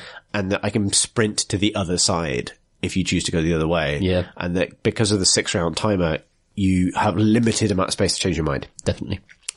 It'll be more about which way you break around the obstacles rather than which obstacle you choose to go around, if that makes sense. Yeah, the train played a massive part in this game. It was nice, isn't it? It's I think it's yeah. good having terrain because it's it would have been a very different scenario if it had been completely open. Yeah. It probably would have been dicier because it would have turned into... Yeah, who makes saves. Yeah. Yeah, for sure. On this first, so your first turn, was mostly just breaking. You broke, to my left, your right, towards the kind of, base of the tower. And, but obviously not much else happened because one thing common to both of us in the start of the game was very cold dice. So your archers did nothing at all. Absolutely. And also I was very careful not to give you Blood Reavers to shoot at because Blood Warriors have 2 wounds. I was like, you're probably not going to take them out. And I made sure my Reavers at the start were either out of range or behind. Yeah, they're very easily picked off by shooting, aren't they? Yeah. So, and on my first turn, the kind of standout thing was one particular Blood Warrior, who succeeded on an 11-inch charge to just get straight to the middle of the board, straight onto that rubble. He survived. I knew charging you on the deadly rubble was a risk, but I was it's a 1 in 6 chance he dies, and he didn't die. He survived. And what I really wanted was to get I love it when corn guys just go off and charge people, apparently. So what I wanted was, I knew that the Glade Guard are pretty weak. The Blood Warriors, 2 wounds, good attacks, rerolling 1s to hit, good 4-up save. In that scenario, they're pretty strong. And I wanted you to be in a situation where it's I don't even have to put everyone there. Yeah. One guy there is going to stand there, fucking up your Glade Guard with big axes. until you send people to deal with him or let him do that. You know what I mean? Yeah, there's a choice there. And that was like, so that was his job, and he got in, and then he missed all his attacks because that was good. God knows he could giveth, taketh away. That's Khorne. That's Khorne. So on the second, so this has been a game-changing moment straight away. From my top of my notes for your second turn. So you won the roll off going into round 2. Mm-hmm. I've written bees, question mark. Yeah. But then bees, exclamation mark. Bees did but happen. then, but not. So, yeah. You tended to unleash the bees with only that one brave blood warrior in range. I thought you might as well. So I rolled a casting roll. If you've got him. She's got him, might as well set him off. So she rolled 10 for a casting roll, and the casting roll dictates the number of dice she eventually rolled to try and wound the thing. So it was 10 dice, and any 6 that I rolled would have been a mortal wound. So 2 6s on those 10 dice is the a end dead of him. blood warrior. And so I didn't roll any 6s. Just didn't roll any. The bees happened. He was fine. He was a friend of bees. They didn't eat him. So yeah, just remember that. Remember that the bees tried. They tried. The bees tried. Whatever alignment they're supposed to be, they were not with order today. Yeah. And you charged that blood warrior with the branch witch. So yes. she committed to kind of the middle. She peeled off and decided she's going to, because I thought, like, if this fight ends up in the middle, then she could just beat again, over and over again. And basically it's an AoE that you really didn't want to get beat you have to again. think about, right? Yeah. You just don't really want to throw stuff in that general zone. So it's good area denial. She'll probably kill that blood warrior. She'll probably stick around for a while and just be a pain. And she'll do a lot more there than she will going around the side with the rest of the retinue, if you know what I mean. Yeah. So her peeling off and doing some damage and actually using her points seemed like the thing to do at that moment. However, she missed all of her attacks. She missed her. Yeah, she did do that. Yeah. And in return, who the person we refer to as Hero Blood Warrior, He's very good. hit her in the face twice and took 2 wounds off her. Yeah, it serves her right for trying to get involved and Or trying to kill them with bees. trying to kill the bees. Yeah. So yeah, revenge for bees. That took place, and that was it. And then in my second turn, I now had the Slaughter Priest in range of your Branch Witch. Yes. And my hope with doing those wounds, the reason, because I could have tried to kill Wanderer, but I had a plan. I had an actual plan. And the plan, which will play out over the next 2 turns as we discuss it, was this. And it, we can talk about success, was ignore the Wanderers, and then in the same turn that the Branch Witch dies, kill all the Wanderers at once. And the reason for that is if you don't have your general, you take a battle shock as if you have leadership 5. Yeah. And obviously you take battle shock tests based on how many things have died that turn. So I wanted to force a really bad battle shock test. Yeah. Where suddenly 4 things have died and you're taking battle shock on a 5. And so suddenly you start having to remove Spite Revenants, even though you don't want to. Though actually, I mean, if you fail a battle shock, you lose the game, don't you, in Skirmish? Do you? Yeah, I think so, because I think your whole warband runs away. Like, it is a game-ending thing. Oh, really? Yeah. I wasn't even playing for that. I was playing, It would have won, yeah. I was playing for the, just trying to get some, take units away from your cage without having to get close to it, basically. That makes sense. Yeah. So one of the reasons I wanted to take points off your Branch Witch was to bring her in more reasonable dead from Slaughter Priest range. Because his prayer, which casts on a 4-up, does d6 mortal wounds. Yeah. And now that she's down to 4 wounds, suddenly it's a 4-up rather than a 6 to kill her. However, it failed that turn. And I had to kind of continue my sprint from one side of the board to the other with most guys. However, I did bring 2 of the Blood Warriors up into kind of like a not a long distance charge, but like a pretty long charge range to the center fight. Cause I wanted to commit something else to the middle to make sure the Branch Witch died and to start setting up pieces so that I could start cleaning up those Wanderers when she did die. Yeah. However, one of the guys failed his charge. Fine. No biggie. The other guy, double 6s. He's going for it. He's going straight for this hole, which he then immediately falls down. So I rolled a 1. He needed a roll of 11 to get in contact. So you rolled that massive charge, and then you rolled the 1 after, like Khorne giveth and taketh away again. Yeah. It was, so he fell into a deep pit of despair and died. Yeah, literally though, it was like, it was a pit of just, like, it was, It was he wasn't sad, he fell down a hole. Because, between the two of us, we couldn't buy a hit roll. Like we, This is the first casualty of the match. Our two forces. Again, it was one of my guys falling down a hole. Absolutely, yeah. We couldn't hit anything. Our forces were completely useless. And, the realms decided to eat that guy and claim the first victory. So,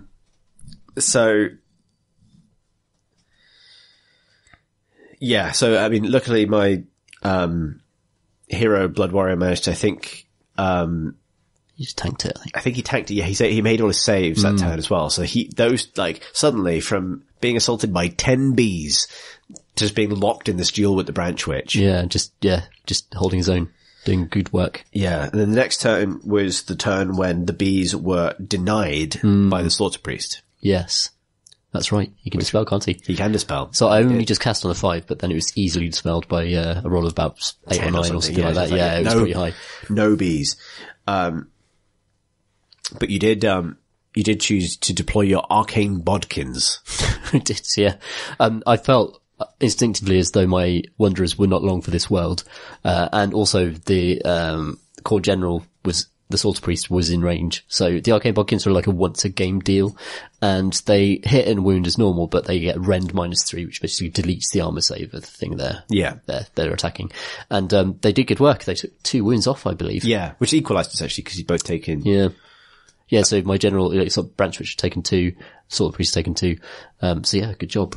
Apart from then, you also charged with the Wanderers, right?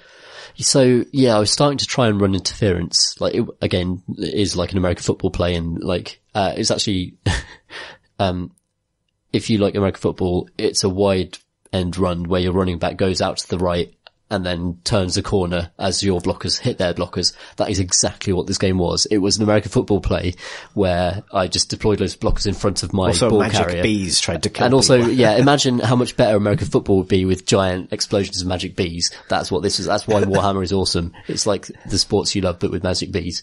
So I was trying to break right, and I needed more interference. I needed more blockers. So I thought I'd send out my Wanderers, knowing that they would die eventually, to just get in the way. And one of them charged your Slaughter Priest. Not wise. A hilarious height imbalance. Absolutely. Yeah, there's a good, really good photograph of that. And my other Wanderer just sort of got in the way as well. Cause every single individual in skirmish is a unit. And that means there's a 3-inch bubble around them, 6-inch radius roughly, that other things kind of can't just go through easily. They have to kind of charge and deal with you if you're there. So in this kind of, very, very spatially interesting scenario, that kind of board control was useful. So I tried to use my Wanderers to do that. Yeah. And then you got away with it primarily. So this is just an lucky, interesting really. event because, the Slaughter Priest managed to whiff all 6 of his attacks into this one elf. Bearing in mind the elf is you've got a 5+ save and 1 wound. He should have died, but I thought every chance, just the slightest chance that he wouldn't. Yeah. I didn't think I'd lose out too much if he died, because he's not going to do very much for the rest of the battle. Actually, in fact, I think he didn't die. No. And, this will become important. So, well, actually no, in a minute. So, he didn't die. But then on my 3rd turn, I did manage to get, my prayer off and boil the witch, who at this point only had 3 wounds left, but I rolled a 2. Down to 1. That could have easily destroyed her. Yeah, it could have easily destroyed her. It was a 3 up to kill her, basically. Absolutely. Got it down to 1, but then made a big load of big charges. So this was my, setting up for that trap thing, right? I had my Slaughter Priest and another Blood Warrior in range of 1 Wanderer. I had the leader of the Blood Warriors in range of another warrior. I had 2 Blood Warriors, including the hero Blood Warrior, and a Reaver in range of the other 2, Wanderers and the Branch Witch. Right. And this again, the plan. Branch Witch, she's only on 1 health now. Kill her, kill all of the Wanderers, force a bad battle shock. Yeah. What happened was, I activated, one of the Blood Warriors in contact with the Branch Witch, not the hero guy. He whiffed everything. Yeah. Then the Branch Witch turned around and killed him. Just chopped him. Yep. Then, I activated another Blood Warrior who killed finally killed the Wanderer standing in front of the Slaughter Priest. Yes. Then, hero Blood Warrior did manage to kill the Branch Witch, which was a big moment. Yeah. Particularly because that's the journey for him that began when he managed an 11-inch charge at the start of the game. It then survived miraculously a load of bees and ended up killing a general. Yeah, and that was a big moment because another 4 turns of bees, potential bees, or 3 or 4 turns of potential bees could have been an absolutely devastating thing. Like, yes, I don't want to deal with that. You just don't want to have it on the table. And also, yeah, like this plan is starting to work now. Yes. So, but in the end, like the best I could make of it was I managed to kill the Branch Witch and 2 Wanderers, I think. Yep. Rather than the 4 I wanted, but I'll take it. It was a battle shock moment for my Warband. Yeah. Yeah, for sure. I rolled a 1, so that was fine. Good. The dice helped me a lot this game.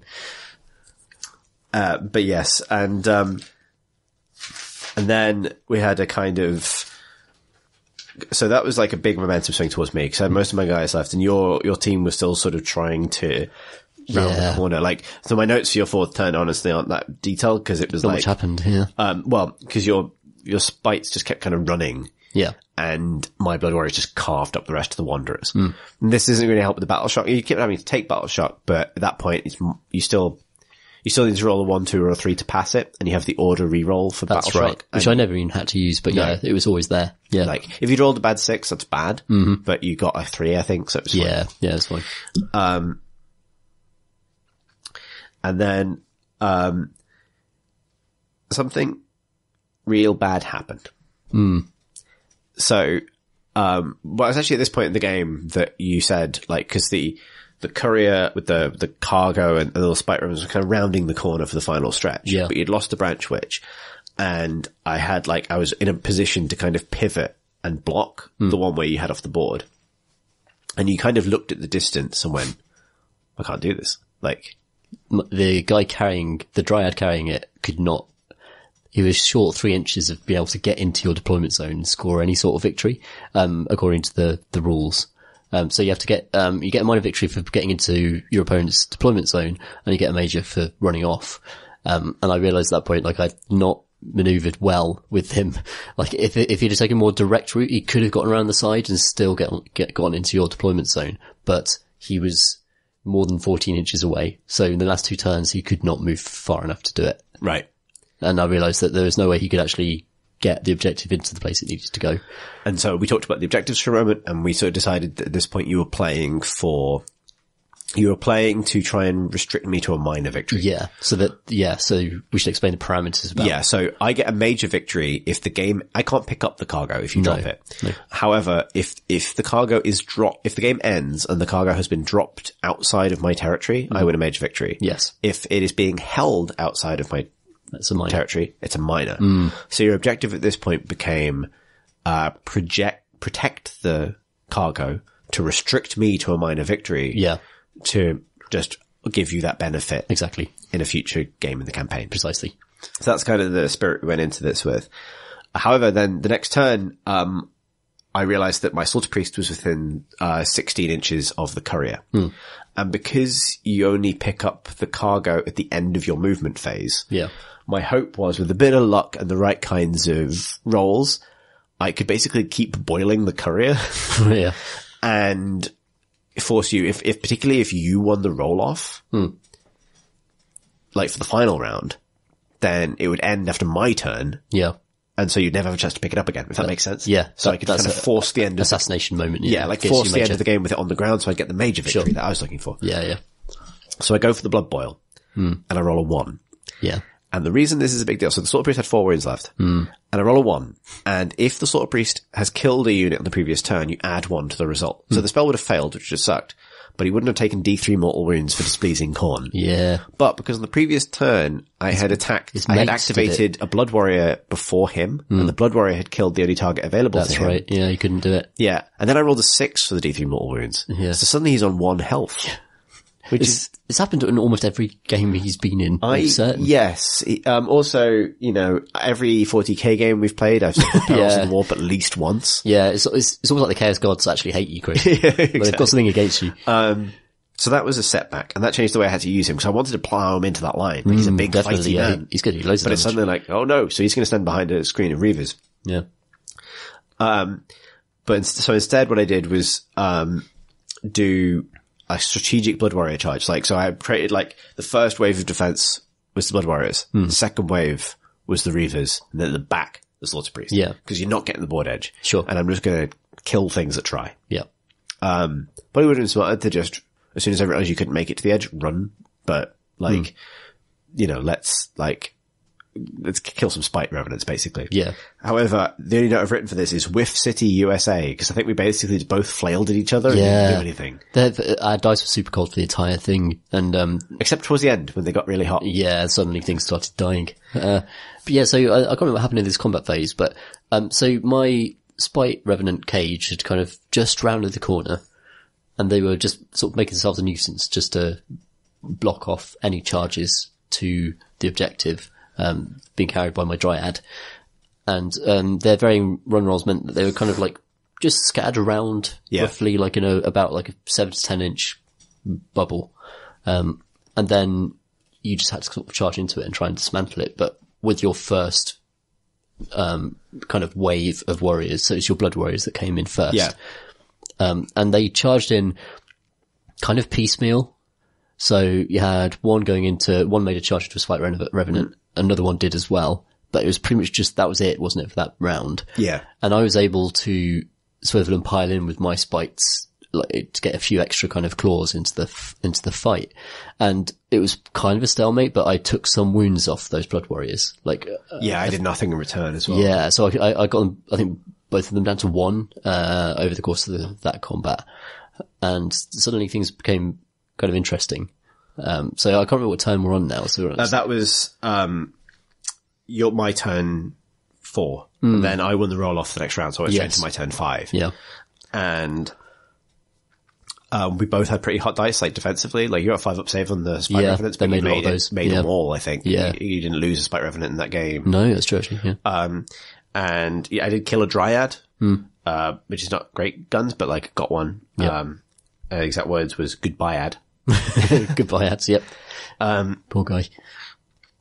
And, but I did lose another Blood Warrior for it. So it was sort of an increasingly not worth it trade. However, every time you lose even one model, the chance of you failing that, because I still have my general, right? Yeah. The reason I was kind of doing this is because, again, I can still force Battle Shock, right? Yeah. You are making all of those tests with the bravery of 5. I'm making a test with the bravery of 8. Yeah. I can lose, if I lose a Blood Warrior, I can't fail. If you lose 2 Spite Revenants in a turn and you roll a 4, you've just lost, you've actually just lost the game. You've lost the game. I'm going to get a reroll as well, but yeah, you're right. It is hairy odds, definitely. Yeah, so it's kind of worth me fighting them. Yeah, definitely. And particularly splitting up, so it's not just 3 Blood Warriors fight, because they've got 1 wound behind a 5-up save. Blood Warriors have 2 attacks, 3-up, 4-up, rerolling 1s to hit. Yeah. They shouldn't need... They shouldn't, no. But then... dice happens. So the idea was, if I put 1 on each of them, they each kill 1. Yeah. If I kill 3 of them, probably might be a battle shock. It's suddenly a 3-up chance to battle shock, right? It's kind of anyway. But then in your fifth turn, this was the turn that started with the, knowing that you couldn't get to the edge of the board, the Relic Carrier running back into the ruins to hide. Yes. Trying to think what else happened. What I've written is, Spites tear into Blood Warriors. Yeah, they do damage. So you suddenly, those Spites that just wouldn't die, by making those 5-up saves, started ripping the Blood Warriors apart. I lost 2 Blood Warriors and a Reaver that turn. Yeah. In return for nothing. They have 3 attacks and they're only 4+4+, no rend, damage 1. But weight of dice, when it's one-on-one combat's pretty... Yeah. You've got to be respected. 4+4+, you're expecting 1 to go through, maybe 2, statistically a turn. And then your save is 4+, so statistically you probably fail one of those. So there is, statistically damage supposed to be going through in that direction. Yeah. I think that you missed a lot of attacks. I didn't have to make too many saves. I think you made 2 or 3 saves. I made 2 or 3 saves, which is lucky. But I think most of the dice balance went on you just whiffing stuff, because you're 4+3+ rerolling 1s to hit. I'd have expected way more attacks to come in from those Blood Warriors. But once they started going down, the Reavers are not a threat. Yeah. They're just not a threat. And so suddenly, from having kind of a formidable cage and a game you can't win. Yeah. I suddenly had myself with a 1 health Slaughter Priest and 2 Reavers. Yeah. And all of your spites still alive. These angry purple-blue tree Within people. charge range. Very easy charge range as well, you know. And so so this was a big roll-off. This is a really big roll-off. And you got it. I got it. So the spites close in. That's right. And this was a crazy fight because, like, you had, like, one spite fighting a Reaver off in the corner. Yep. And if you don't kill him... That's it. I can't do anything. Yep. But you do. Yep. Got him. And then I get to activate the Slaughter Priest. And I split his 3 attacks with his sword onto 3 different spites. Right. First one goes through, hits, wounds, and you save it. And then the second one misses. Third one hits, doesn't wound. Hammer, finally kill one of them. Yep. But then there's still 2 more of them. And one of them's a champion with 4 dice. Yeah. Yep. One of them kills the Reaver. Final one Decapitates your general. kills the Slaughter Priest. Yeah. Which means you've wiped me out. Everything is dead. Which means you win a major victory on the spot. Just right there. 6th round. The Yeah. spites. From Pull nowhere. it out of the bag. Holy So if you shit. worried when we were talking about 5 minutes ago about how this game had become about how Sir Tom ekes a minor victory out of this, or how it forces me into a minor victory, don't worry. AOS order has restored itself. Absolutely. Major It was victory. amazing. It was such a crazy, like, oh, Jesus. I just like was walking around for a minute or two just going, I can't believe it. I can't believe it. It was absolutely ridiculous. Man, Spite Revenants are awesome. Yeah. They're awesome. Indestructible, spooky treemen. Spooky tree dudes. And they've got loads of interesting kind of bravery debuff stuff they do. But, in the main game, they're 80 points. And I think they're much more easily killed in an army environment. But in skirmish, they were terrifying. They lived up to their nature. Like, I feel like normal odds, I'd still take a Blood Warrior. Yeah. With like 2 attacks rerolling ones to hit. Better save, twice as many wounds. Yeah. But when it don't happen. Yeah, it's true. So the upshot of this is actually now I'm quite substantially behind because you got a lot more. We're now on 55 renown for our next game for you and 51 for me. Yeah. But you've also now got an artifact and a command trait. And I don't have either because that was the prize for winning. And because you got a major victory, you got to pick your command trait as well. So your general is now rerolling ones to hit for herself and all allies within 6 inches. Yeah. And re-rolling wounds from her artifacts. So she's super terrifying. nice. Now. Yeah. And she's still got the bees thing as well. Yeah. So yeah, given that last month I went in with a 12-point advantage, this month I went in with a 1-point advantage, but also a kind of strategic advantage in that I kind of, had to, I got to deploy after you, etc. Next month I go in as the underdog. Look forward to that. This is where Khorne turns it around though. Maybe, yeah. We've only got 3 games left in the campaign, so there's everything to play for. Yeah, there is. But, oh boy, just can't keep getting dumpstered like this. It was such a good game. It was so swingy and fun. I really love Skirmish. It's so fast to play. Yeah. You just rattle through your turns, and it's actually, it's taught me to play faster, almost. Yes. So just like bash. Trust that I've remembered that this is a 3-up, 4-up, and this is a 4-up, 4-up. Yeah. And and then once you've kind of just memorized those war scrolls, it goes so quickly, and it's a really fun war game. Yeah, good game. I'm really enjoying this little campaign because it's just so the nice. little Khorne band that can't. Yeah. they, I want them to do well now. Like, 'cause they are the underdogs now. Yeah. 'Cause they have just like strived so hard. And they got so far, but in the end it didn't even matter. So I kind of feel like they're definitely owed a victory. I thought this would be it. I thought there's no way I'm wiping them out. But that I remember saying that when you were saying like I can't win, and I was like, well, you could wipe me out. And it's like, I can't do that. Yeah, that's no way that's gonna happen. But because you kind of fed me your warband piecemeal, and I got lucky with the dice rolls, that's what allowed it to happen, I think. Yeah, like if I'd run one Reaver away to the corner of the board, I would have got a minor victory. Yeah. But I didn't want a minor victory, I wanted a major victory. But also like, that was possible. Like, in fairness, like, there was a method to splitting the Blood Warriors between spites. Because it was like, the way I do this is on Battle Shock. That's why I killed the branch, which is, this is what this plan has been about. And Yeah, there's some dice odds involved in that, but like, I don't mind that because I made a calculated judgment. It's not like I kind of played it stupidly and punished for it. It's like, this is the plan. And oh God, no. Yeah. Like, but then, yeah, spites happen. yeah. Yeah. Spites happened. Man, what a game. What a game. Shall we do some questions? We should. Although we'll say now that this podcast has gone on pretty long, Tom. We've just talked for ages about Warhammer again, Chris. Yeah, it happens, doesn't it? So for that reason, we're going to just answer a handful of questions this month. But do get your questions in, including your novelty program questions and everything else, for next month when hopefully, well, I'm not saying hopefully there'll be less news, but maybe there'll be less news and we'll have a bit more time to devote to it. Sure. So our first question, this month comes from Chris, who writes, Dear Thirsty Thurston and Senior Citizen. Nice. Nice, yeah. I was called Thirsty in primary school because children are very, very imaginative. They used to call me Killer in primary school. It's a fact for you. It's true.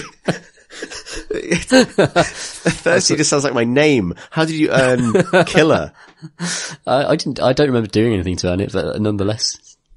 You can't let that hang, Tom. I used to have, I was a Aston Villa supporter and I was going to get a custom shirt made. I wanted to put Killer on the back because it was my nickname. And my dad was like, no, I'm not going to have my child running around with Killer, like Killer Cans with the cool 90s A? It wasn't, no. It was just Killer as in the thing that, murderers are.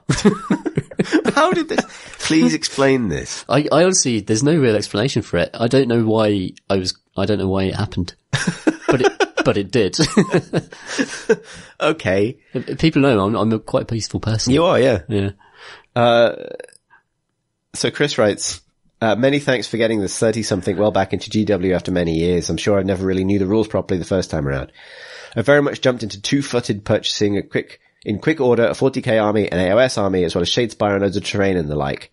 As I mentally try and work out exactly how long this will end up taking me, it occurred to me, while it would take a huge chunk out of the hobby, do you feel there will be a market for pre-built and pre-painted minis from GW?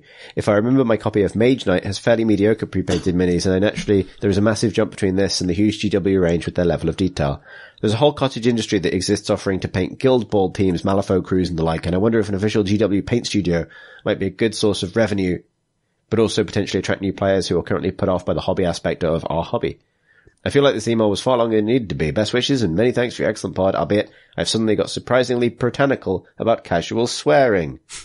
Shit, sorry, man. Yeah, darn. Sorry, yeah, I started to notice that I was dropping F-bombs earlier this episode. I do apologise. Yeah, same here. It's just how I sound, unfortunately. Oh well. Yeah, I mean, I think is this podcast explicit on iTunes? Yes. There you go. So hopefully children won't be accepted. And if they are, it's nothing they haven't already heard from YouTube. Yeah. So, so in terms of pre-painted minis, I think it's more the technical barrier to entry, right? Yeah. And the production requirements. Like, I suspect it's an entire, like, it's not just like a service you offer on top of the gear you've got. It's like specific to the equipment you're using and how you're manufacturing things. Yeah, I mean, so X-Wing miniatures are pre-painted. They are, yeah. To a better standard than I'd normally expect, actually, to be honest, from that type of pre-painted thing. Yeah, they're good. Yeah, and they're getting better as well. Yeah, but it always feels like a caveat. Like, pre-painting like a spaceship to be white with bits of, 2 or 3 colours on is so different from highlighting, shading and doing everything that, they're no human characters or complicated shapes. You're totally right that there is a secondary industry, of army painters who take armies on commission and then send them back. And that is expensive. It's very expensive. But if Games Workshop were going to do that type of service, I think it'd be prohibitively expensive for the vast majority of the audience. So it wouldn't make business sense to do it. And also they'd have to kind of balance that against the business they're doing themselves out of in a way. Well, yeah, sure. Like they sell paints and brushes and the tutorial, the hobby side of it, right? Like, yeah. For sure.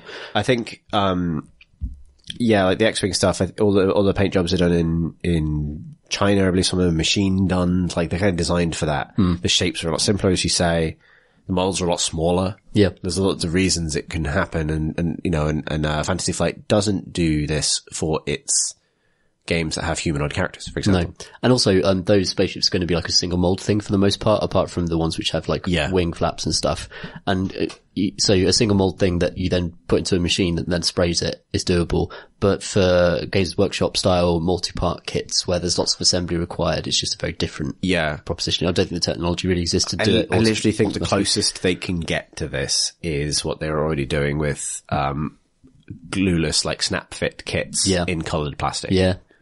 Like the only thing they could do is like ship stickers with them or something. So you get like a blue ultramarine and some stickers to go on it. Yeah. And then you're basically done. Yeah. Like that would work. But I think they're getting the closest they can get, really. For sure. I do agree. And also, I mean, it is a big part of the hobby. I think it's a nice part of the hobby. And it's also, it's a cool way to introduce kids to like it's a creative thing of painting a space marine. I think I would feel if I had bought all of my models pre-painted, and let's say they looked exactly like I've painted them, which is to say, all right, then I would feel a bit weird about my investment. I don't know.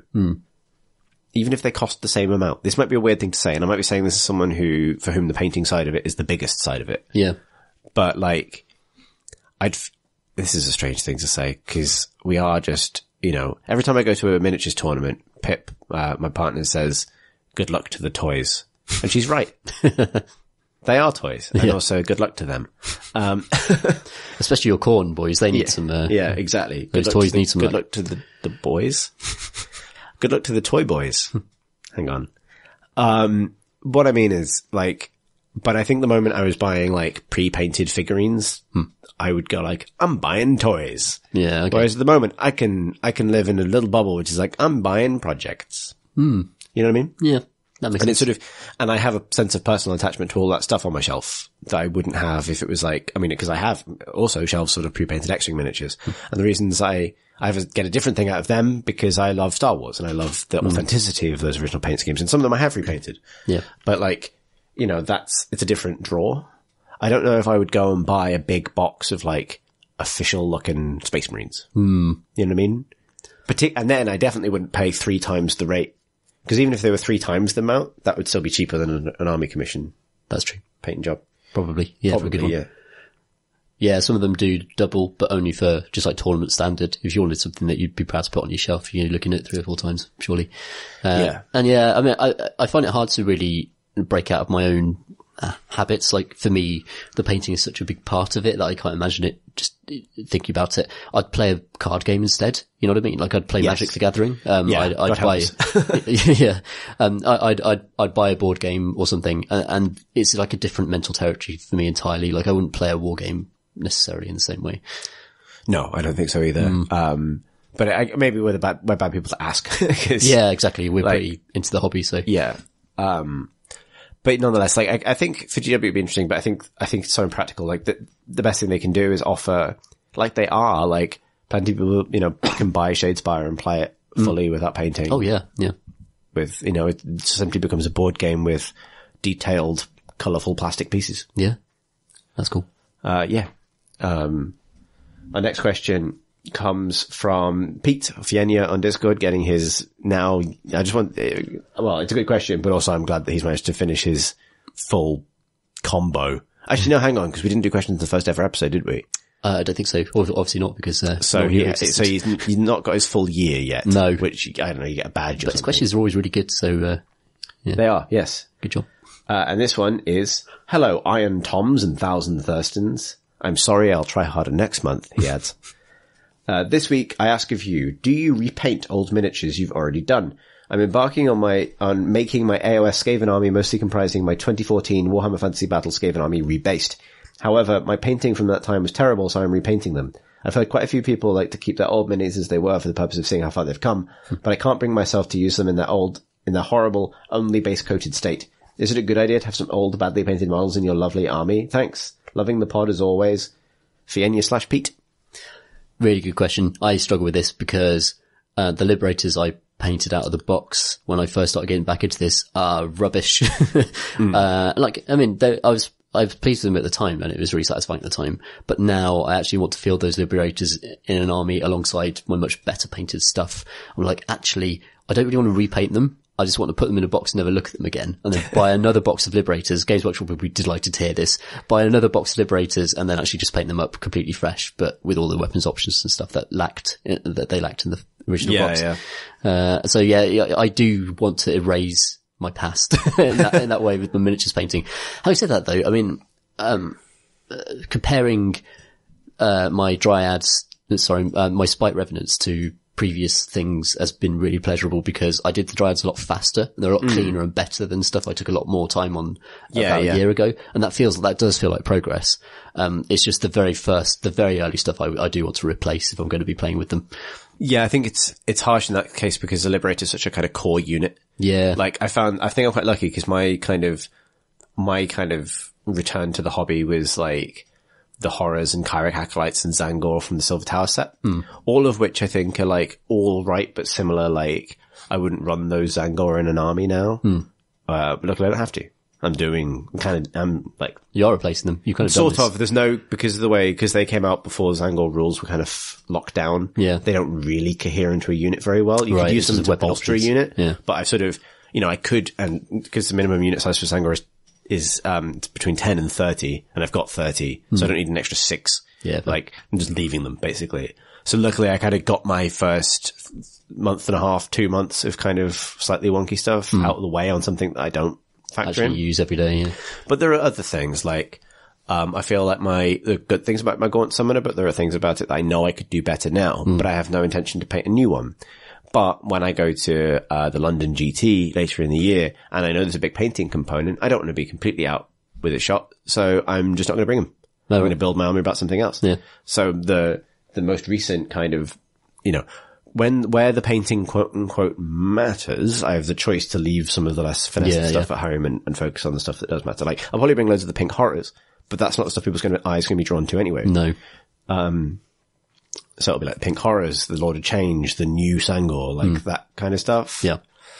I personally at the moment don't think I don't want to, so given trying to make something good out of the backlog, the thought of giving any time to repainting at the moment is like, nah. Yeah, if it's done, it's done. Absolutely. Like, the new Khorne stuff's coming out looking nice. There's lots of stuff that's pretty rough about it. If you hold it up and rotate it and look at all kinds of light, you're going to spot rough edges.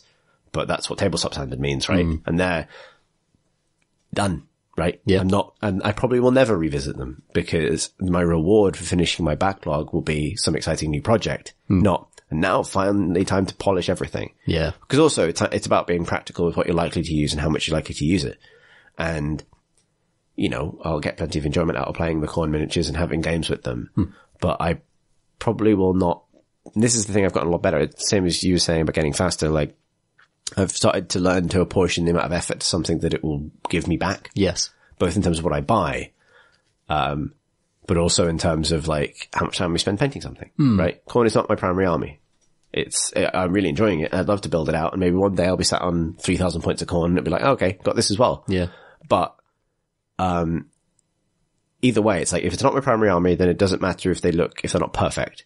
If it becomes a big army for me, then these Blood Warriors, which are my line troops, don't need to be better than this. So it's sort of like there's no reason to like overinvest in trying to perfect them. Yeah. But I suppose I'm not in a situation that Pete's in where I don't have an army from, like, I am not fielding my 15-year-old Katachan jungle warriors. No. That looked like someone attacked Rambo with crayons. Like, you know what I mean? Yeah. Likewise, I don't have my old Wood Elves, and if I was seen now, I probably wouldn't run them in anything. Yeah. So yeah. Unless we have like a retro kind of like. That could be quite funny. Imagine a whole tournament themed around that. Bring your 15-year-old. Yeah, bring only armies that you painted as a teenager, and you have painting competitions for that as well, like just rating your 15-year-old like self. all my Blood Angels look like red M&Ms because I got like so much paint on, globs of red. Yeah, Chimp gave me some Way Watchers and like proper old, like metal ones. Yeah. 4 of them. And, I'm going to do them just so it reminds me how bad painting on metal could be and like how, So that's my other pro tip. Yeah. If you do take my advice and go for that, time-saving lead belcher base coat, sometimes your brain will convince you that you're painting a metal model. No, because you sprayed it metal. You, and you'll have weird flashbacks to getting little shards of metal, like, mold line stuck in your fingers. Yeah.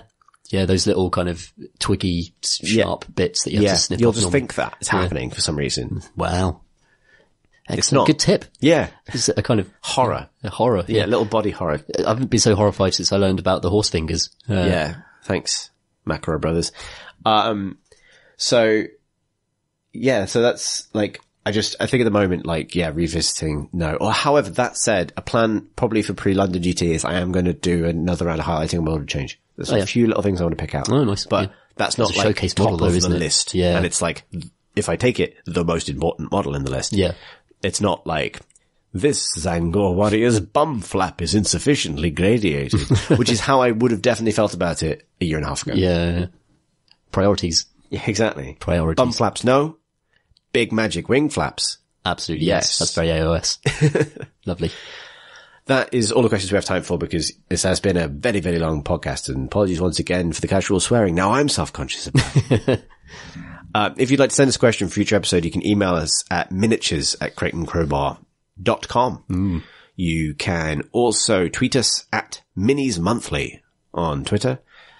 You can find this episode and other Crate and Crowbar things on YouTube, youtube.com/Crate and Crowbar. And as ever, Miniatures Monthly and everything we do with the Crate and Crowbar little network of stuff is supported by our Patreon. You can find out more information about that at patreon.com/Crate and Crowbar. Tom, how can people find your miniatures things on the internet? So my miniatures things are mostly going to be concentrated on my Instagram account, which is Ludo Paints Minis, Ludo Paints Minis. And mine, yes, also likewise focused on my Instagram account, which is instagram.com/exit warp. That's EXITWARP. Thanks for listening, everybody. Thanks, everyone. See you next month. Bye-bye.